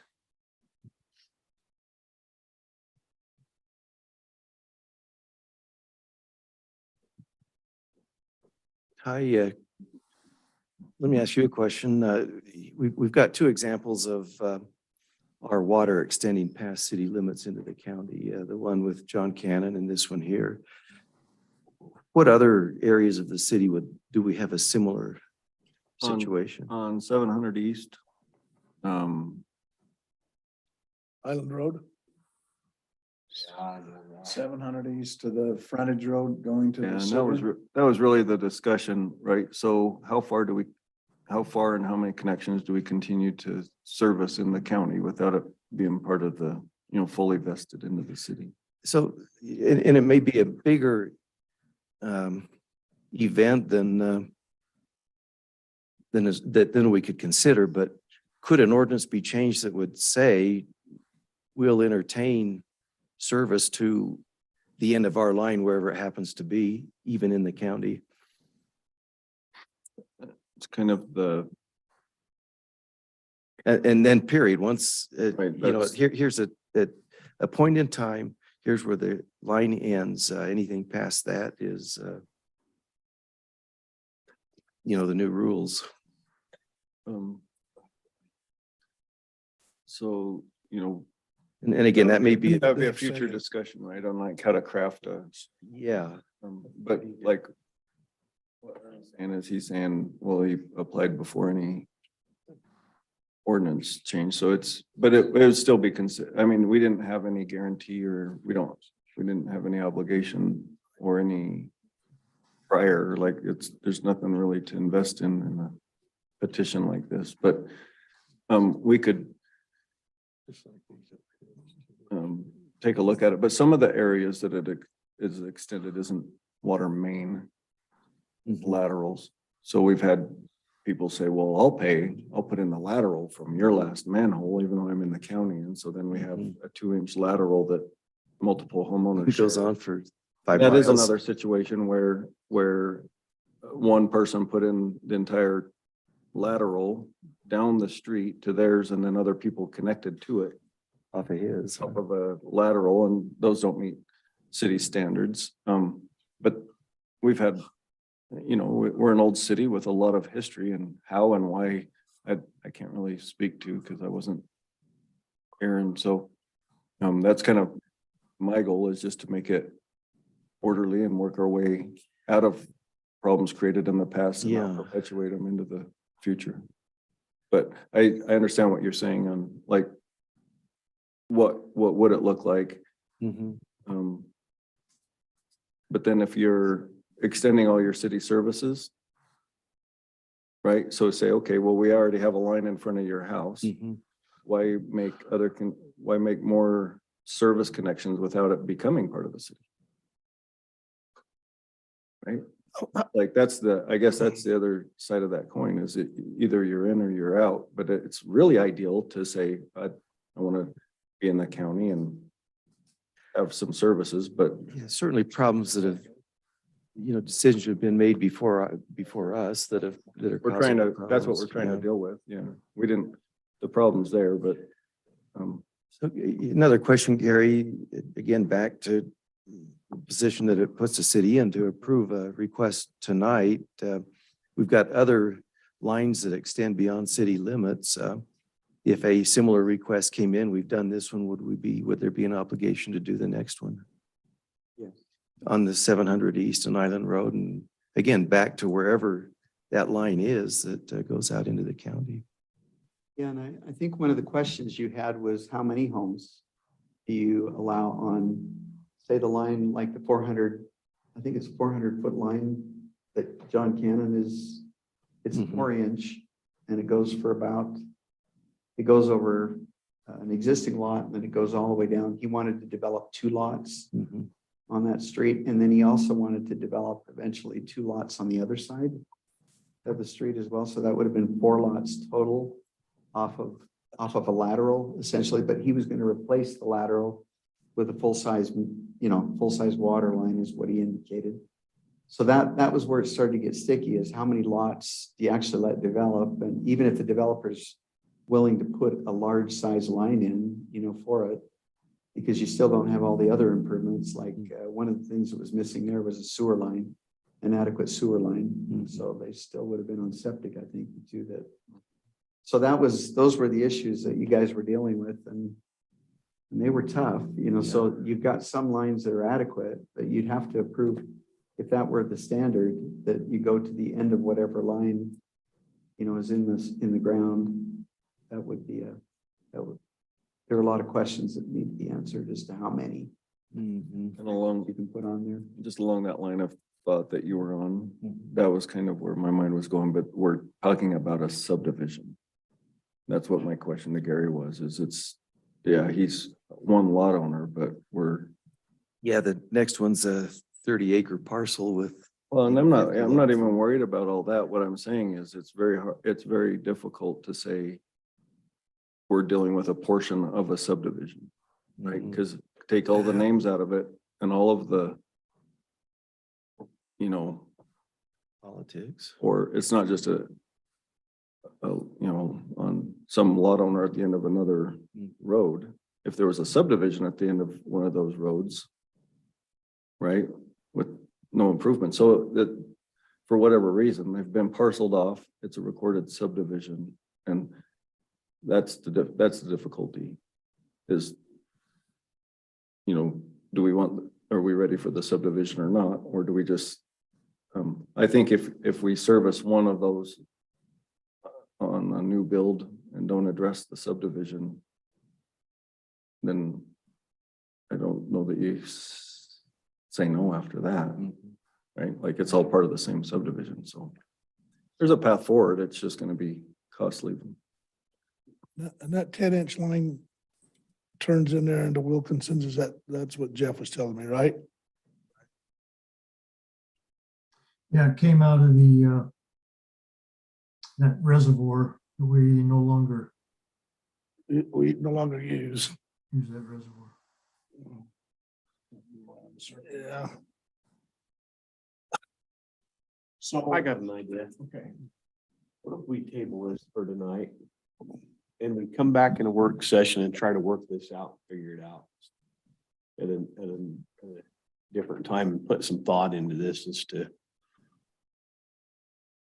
I mean, that's kind of kicking the can down the road and not getting anything resolved, but at least get us time where we can think about this and start looking at what our thinking and talking out about our options here. I like that. And I just I wonder. mean, I'm just saying, then we could at least start talking about, thinking about our options and. Well, I'm just wondering, because this was petitioned prior to the ordinance. I haven't dug up any other petitions prior to the ordinance that was adopted in January. Is there any? Yeah. Yeah, there Well, would be. canon, Yes, but that's the only two, correct? correct. But that, well, maybe I shouldn't say correct. We ought to dig up. I've been back pretty far. I've been driving Denise nuts, pulling me things to read, but Well, I don't know. You know, oh, okay, I'm gonna, I'll make my statement, I'll make my comment here. I always try to approach things like this on the city council, decisions that have to be made, and I always kind of try to put myself in the position of the individual, in this case, Ernie, and yes, Mayor, Ernie's a friend of mine as well. I told myself the night before I came over here, I can't let it be Ernie. It wouldn't matter if the guy just moved from California. I've got to be fair on this. maybe I don't. And Ernie, I think you realize the intent of what we were trying to do when we put the ordinance in place. But in honesty, I think if I put myself in Ernie's position, I certainly see it. I see his argument where he is sitting across the road from a 10-inch line that's already in existence.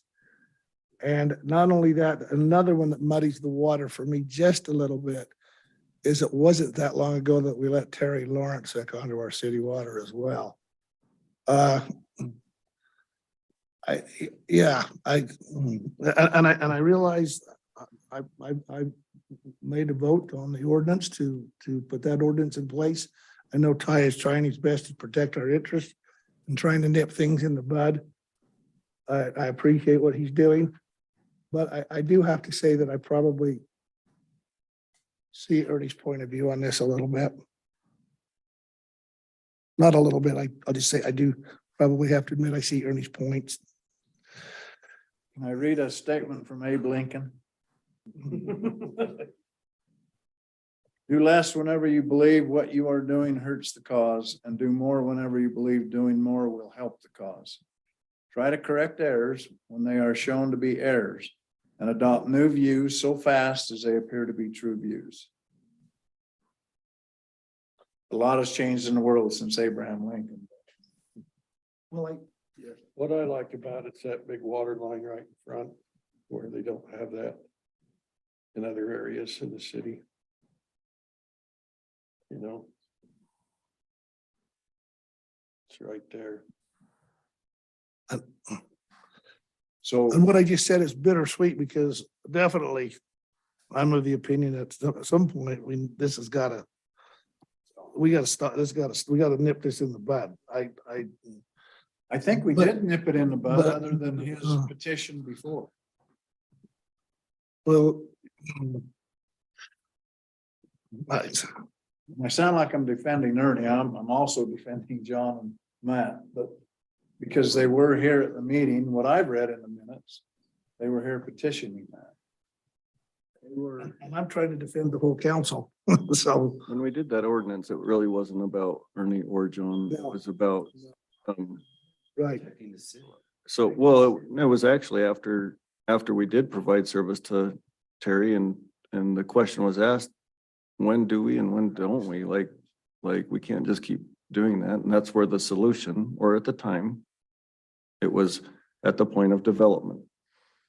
Right? So we can go back and look at that. We can do whatever it is that you would like to do. But I personally don't mind either, right? But are we dealing with a subdivision? Or we're not gonna annex the subdivision? If that's fine, like if we're just not gonna annex the subdivision, then there's just an area of the city that we recognize will be in the county and at some point, there'll probably be other utilities requested no problem there. At some point, we'll be having the same discussion about lots 3 and 4. Yeah. Yeah, but that's, and maybe by then there's a different ordinance, which is fine, but, just so you know, as the city manager, we've done our best to just provide a path forward, but are also 100% okay with whatever a council decides because it's your purview. If that makes sense. I enjoy the hint you gave about tabling this. So that we could sit down and discuss and look at those things so that we don't make a rash decision or an emotional decision. Or stuff like that.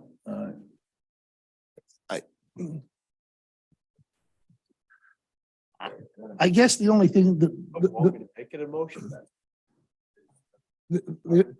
can I say one other thing, Eric, before that? I guess the only thing that bothers me about this whole situation is when Ernie said they had no intention of annexing those 5 lots into the city, it kind of, I sort of thought, ouch. So essentially what they're saying is they're relying on the city to provide water for those 5 lots without any annexation. And so in that way, they're sort of holding us hostage. Ernie, I've got a question for you. We've discussed water and sewer in this. Where are you looking to get your power from for that lot? Rocky Mountain Power has lines right there. There's poles on the property itself. 663 has a pole and then it comes up the road. So, okay, thank And you. There's boxes. The power is there already. Okay, thank you.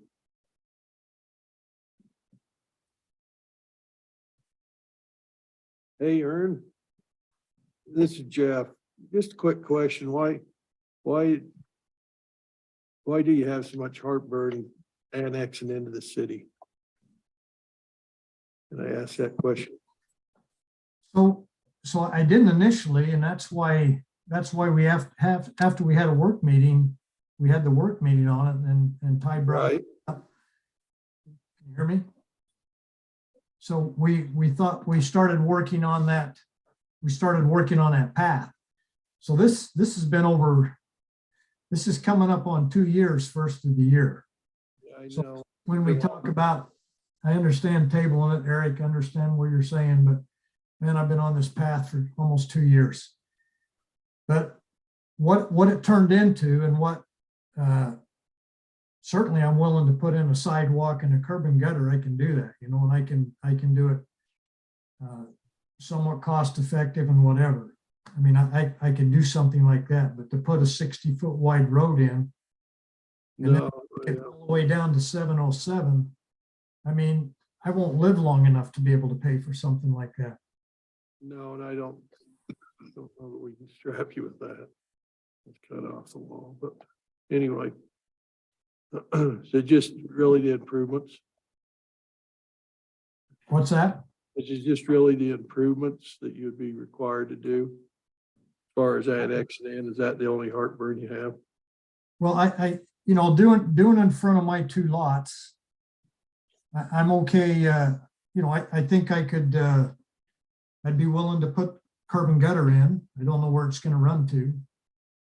I'd be willing to, I don't know how much it costs to do half of the road, extend the road out, because Lance talked about the county road, and then there again, it's county road. So we'd be hodgepodging. We'd stop at 7, if you did 663 to 697, you'd have a, Right.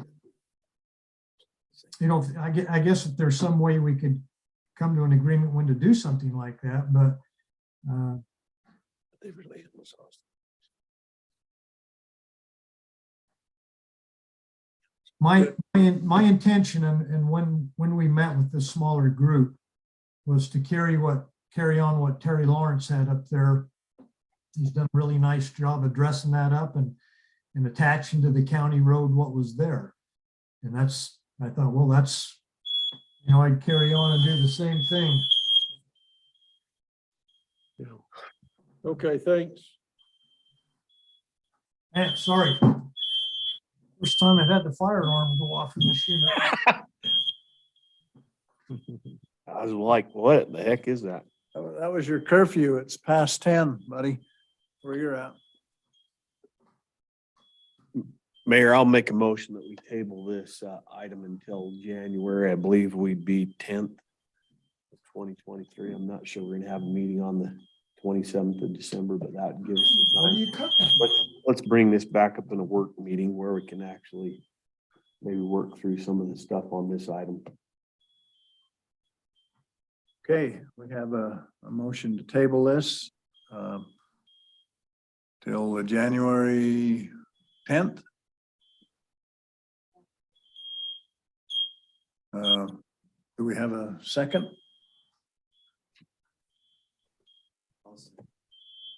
Here we have a motion to table this by Eric and a second by Dave. All in favor? Any opposed? Okay, Ernie? I think he lost him Have on to the evacuate with fire. fire alarm. Fire. Okay. Probably not the answer he wanted, but I think it's the intelligent answer. Sorry. Okay, Alarm would go off. it's getting too hot, huh? Yeah.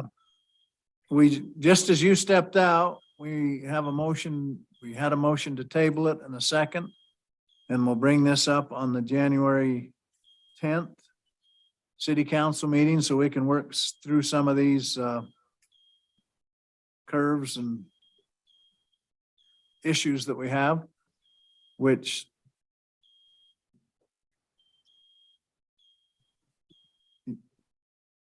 any comment? Okay. All right. Thanks for your time. I know it's not an easy decision. Okay, thank you. Thanks, Ernie. See you later.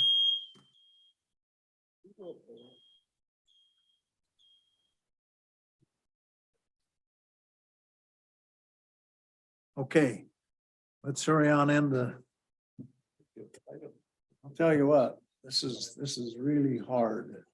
Some of these issues are just really hard. Okay, council. Is there anybody that has any reports? Anything to bring in front of us? I don't. Tony? I don't think so. Okay, Jeff? No. Jeffrey? Just thanks for the hometown Christmas. Good time, a lot of people. Yeah, it was. They sell all the trees and it was fun. Yeah, it brought to my attention that we're gonna have to figure out another tree because that one's dying. You want to put the lights on? Yeah. Maybe mention one thing, Mayor. Had an interesting conversation with Roe the other day. He says he's been getting quite a few complaints concerning like trailers and people living in travel trailers in backyards, people renting out rooms. And he says, basically, I guess he was sort of pleading, give me something to work with. Because right now I don't have an ordinance I can take to that residence and say, look, this is not allowed by our ordinance. And I thought maybe I was the only one that was been complaining to him about what's going on across the street from me, but he says, no, he says he's been getting quite a few calls. So I think in 2023, we're going to have to take a look at ADUs, accessory dwelling units, and see what we want to do and how we want our city to look.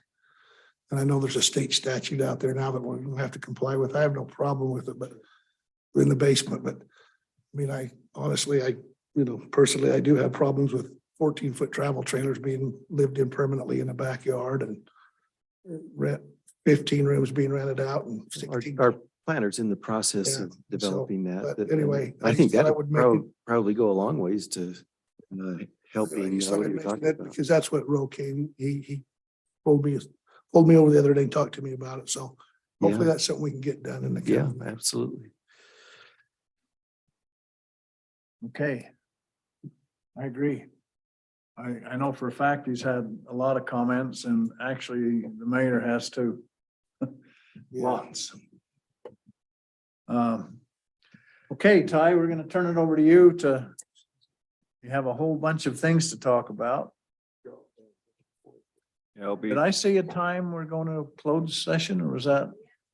Just give up 5 minutes. 9 o'clock, so I opened a Zoom meeting at 9, but. I'll hurry. So do we wanna close this and then reopen the city reports? Are we okay? I could probably get through it. Okay, If you're okay with that. yes. Projects are going well. A rate study is underway, a water rate study, so the capital facilities plan portion of that is done and Zion's is working on a water rate study to, which includes impact fees, so we look forward to seeing what the results of that will be just paying our way. UAMPS, the carbon-free power project is getting the final cost estimate in January 3rd. And I've seen the preliminary, it's not the final, but that project has some huge cost increase, mostly due to the cost of financing. There's some options and different things that they're exploring with federal money and participation. And we met today and I voiced my concerns with the way that it's being negotiated. So anyway, if the two different things, one, the cost estimate causes a failure, a competitive test failure, and UAMPS has the option to just say we're done and reimburse us for our costs. It doesn't look like that's the will of the whole committee. They want to kind of ride through some other adjustments and whatnot, but it does create an off-ramp opportunity. So we'll have another decision point as a city if we want to continue with the project. I've always just said, let the project kind of prove itself out. And so I have some concerns with the lack of subscription. That was something else we based our last decision on, is just give it, let the subscription was one of our risk factors, and then the pricing. What is the subscription? I mean, where are we at? It's still just UAMPS. Yeah, there's a couple other people, but really non-committal. It's far enough into the future and everybody's exploring all of their different options. So nobody really has a good second option, but that's kind of the challenge. The market prices are just going everywhere. And so that's kind of the opinion right now. It's like, yeah, the project's cost estimates are going way up, but so is every other source of power. You can't build enough batteries to offset the yeah, but anyway, we'll deal with that in January. Just kind of a preview that I'm not necessarily in sync with the rest of the project committee on the way negotiations are being handled. I think we hold the line on where we're at, and you really use that as a bargaining leverage instead of just moving the goalposts. And so anyway, more to come on that. Just wanted to at least let you know. Intermountain Power Association, there's a letter in your packet. That's been a contentious thing. It was last year at the legislative session, but essentially they got a non-solicited bid from a company to buy the whole thing. It's they're not allowed to sell it, for one thing, but they started at the state legislature before they talked to the project, and they have the company had political support to use this state legislative process. And so it's going to be kind of a heated session. And personally, I think that project's going to be used as a political pawn more so than just let the project figure its own best outcomes and transition. Right now, it's planned to transition to natural gas and hydrogen, converting 100% to hydrogen. But the purchasers have taken all the risk. And that's why the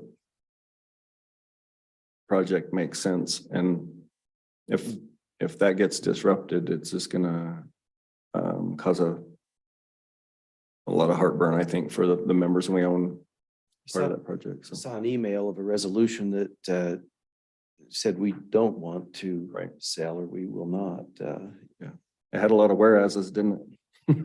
It, Basically, they don't want to. They explored a long time ago, let's sell, and didn't have anybody interested. And now just like overnight, basically, they have an offer that they couldn't entertain, so they denied the offer, but they have a plan and a path forward and all the financing in place. And the other thing is the benefit to Utah is that we get to call power, right?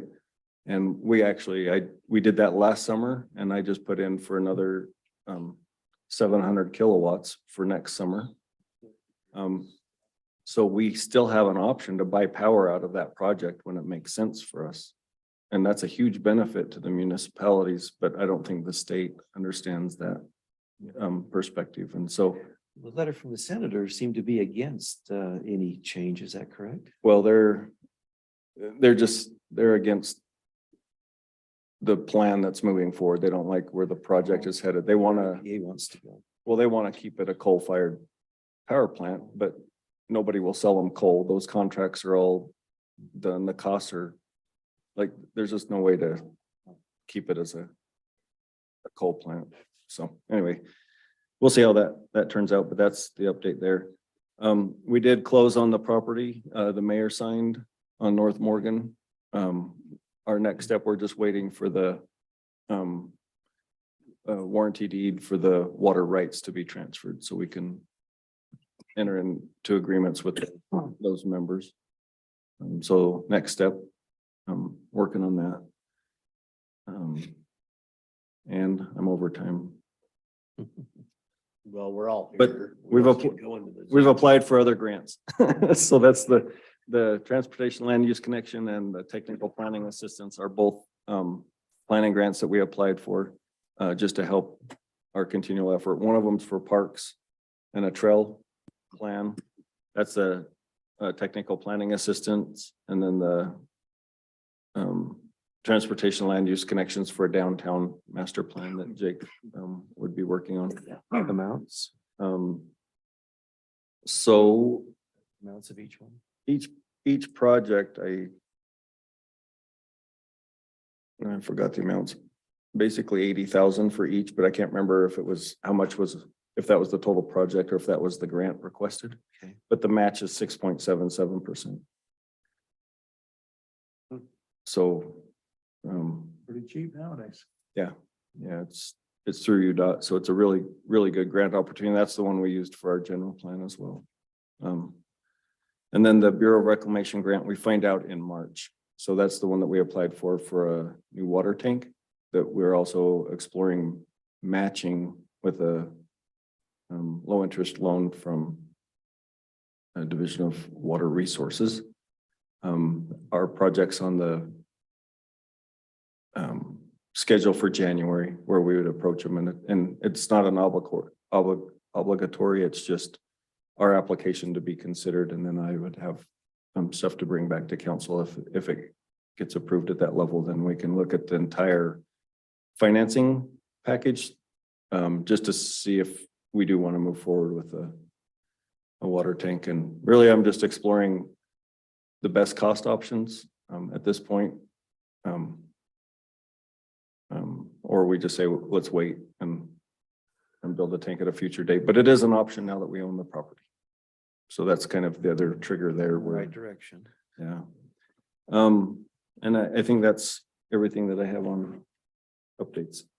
Just got one little quick question, Denise. Did we get all the water shareholders on the list that they turned it into the company? No, we still have 4 that haven't turned them in. Okay. Okay.